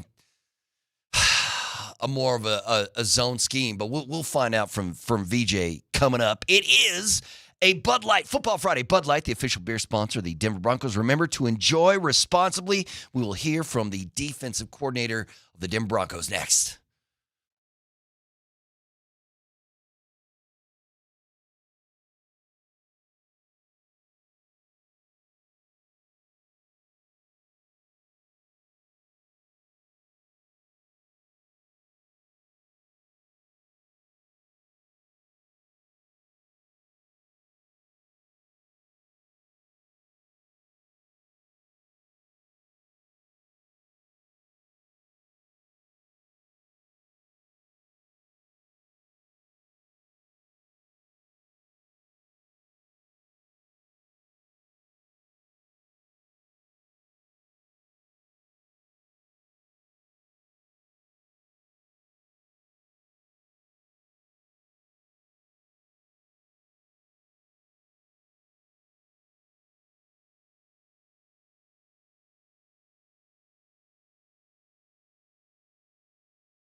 We don't care about that.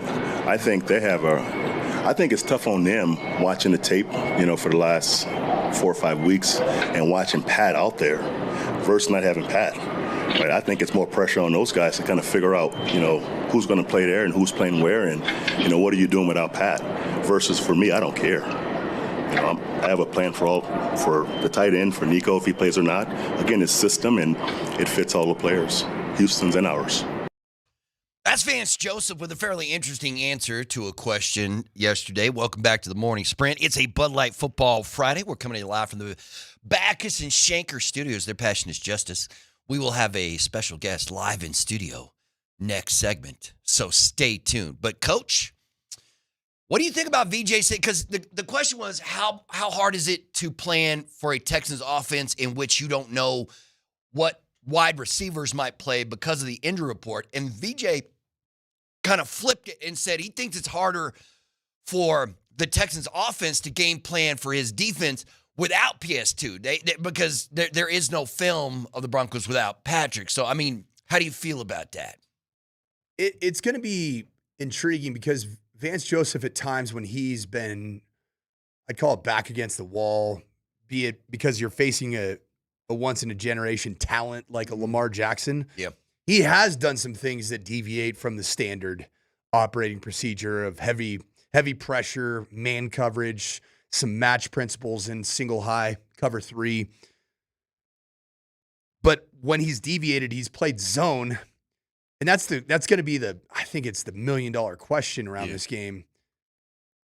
If he deviates in this contest from what's gotten him to this point, within that Bum Phillips, Wade Phillips, bare front, 5 down front that we broke down yesterday, the core is covered, playing a ton of man coverage. If you get away from that, I think C.J. Stroud has himself a pretty good day. Yeah, it's kind of tough. I And don't like the Broncos in a lot of zone. They can play some. A changeup is fine. I just don't love them when they base out of a too high structure. They look like a defense that's playing something that they don't believe in. Well, the Broncos play more man than any other team in the NFL, right? I think Legwald put it in his story today that they play 60% of the snaps on defense is man coverage.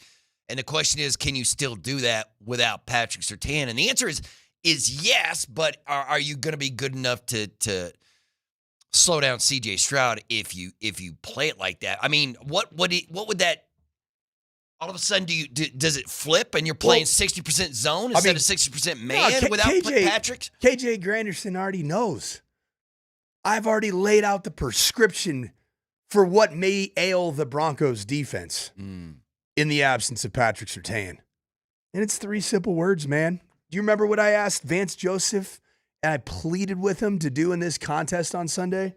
You gotta unleash the hounds. You gotta unleash the hounds. Cut the dogs Let loose. the big dogs eat in the front 7. Because CJ Stroud is a player that appears to look like when he is under constant pressure, he folds. Oh, interesting. Okay. I like CJ Stroud. Right, I recruited him. I offered him when he was a nothing recruit out of the Inland Empire. I was looking for the next Jordan Love when I was at Utah State. Gary Anderson comes over to me. He's like, hey, find the next Jordan Love. I said, cool. You're like, that'll I'm be on really it. easy. I got it. And then all of a sudden, my offensive line coach, TJ Woods, is like, hey, got this dude out of the IE, man. Take a look. Skinny, gangly, underdeveloped, really sweet thrower of the football, changes arm slots. Ball jumps out of his hands, even though he wasn't that strong yet. But I'm telling you the one downside of C.J. Stroud and why I don't think he's had a consistent ascent in the National Football League now in his 3rd year is because he doesn't handle being hit very well. Okay. Because a lot of, once again, Houston Texans fans, one of the issues for Houston is that offensive line. But they have been getting better every game. You know what I mean? And then last week was the first week that CJ didn't take a sack because I don't know what that means against this Denver Bronco defensive front. Like, yeah, it's great, man. You're holding off these chump teams, but now you got to face the Broncos. And good luck escaping that, CJ. Good luck getting away from both Cooper and Benito in this game, man. That's Like, they're getting to CJ. It's just how many times they get to CJ, right? Berto, we're 25 minutes into this program. Yeah. And I've failed to wish you a happy Halloween. Oh, happy Halloween, Coach. And in honor of Halloween. Dressed up as a ball coach today? Yeah. Dressed up as a high school football coach. Got bags under my eyes. Looks good on my you. My voice is all hoarse. The after regular season screaming is at people done, last Coach. night. Yeah, man. When do we know the playoff seedings and stuff? When does all that come out for high school football? I think it's on Sunday or Monday. Sunday or Monday, you'll find out who you're playing in the Boy, first. there's a couple big contests tonight in 5A football. Ooh, are there? Can I just real quick? Yeah, real quick. Yeah, do it. 5A I love football this stuff. tonight. Cherry Creek. They've beaten everybody. Nobody's scored a point on them in like a month. Really? Yeah, they're 42-0, 49-0, 56-0 in the last 4 games, basically. They play Grandview tonight, and that's going to be here on Altitude Sports Radio 92.5. Big game. Undefeated Arvada West versus undefeated Ralston Valley. Ooh. And Ralston Valley's the team that gave it, square in the chin, gave it. The coach got humbled. I remember that score. Big That time was humble. Wild. That was a high-scoring game, Coach. Well, everybody was looking at me after that one like, you good? you all right? You good, man? So that's a huge one. 2 undefeated teams. It's 18-0. They're saying it's the biggest high school sporting event in the history of the city of Arvada. How cool is that? Really? At the That NAC. is dope. Wow. Oh, it's going to be a cold one at the NAC. Yeah, it's going to be cold tonight. Yeah, that's good. Yeah, it's going to be some good Friday night lights. And then big one up north, man. The Windsor Wizards. 3A football are also 9-0, and they're hosting my old stomping grounds, the Meade Mavericks and Jason Klatt. Okay. Superstar ball coach. I think it's a battle of a 9-0 and an 8-1, 1 versus 3. Some good football tonight. Yeah, man. I love a little Friday night lights. But back to Halloween. My biggest concern and my biggest fear is that what did I dress up today as? Ball coach. Yep. What do I dress up? What did I dress up Coach. yesterday? What I dress up as? Football coach. 10 days ago, what I dress up as? Football coach. Okay, so I'm worried that Vance Joseph puts on his Halloween costume as a too-high shell-playing zone coverage defensive coordinator on Sunday because Pat Surtain's got him spooked. I don't know, Coach. That'll be the key to the game. He does that, they lose. All right. He doesn't do that, and he plays. All right. I'd say he even increases the pressure and brings even more with Dre Greenlaw coming in bare fronts from the second level. Okay. Yeah. I mean. Then I love the Broncos. The Broncos will win this game by 10. Okay. And the only way they don't win is, well, obviously, once again, turnovers. We'll say if there's some weird turnovers, you could lose that way. But the only other way you do it is if VJ gets a little scared and changes his defensive scheme around, and Houston takes advantage. My dad used to always tell me this when I was a young coach, calling ball plays. Big games, I'd ask him, hey, what do you think, man? He goes, hey, go with the one that got you there. Go to the dance with the one that, you know what I mean? The one that got you there, you got to go with it.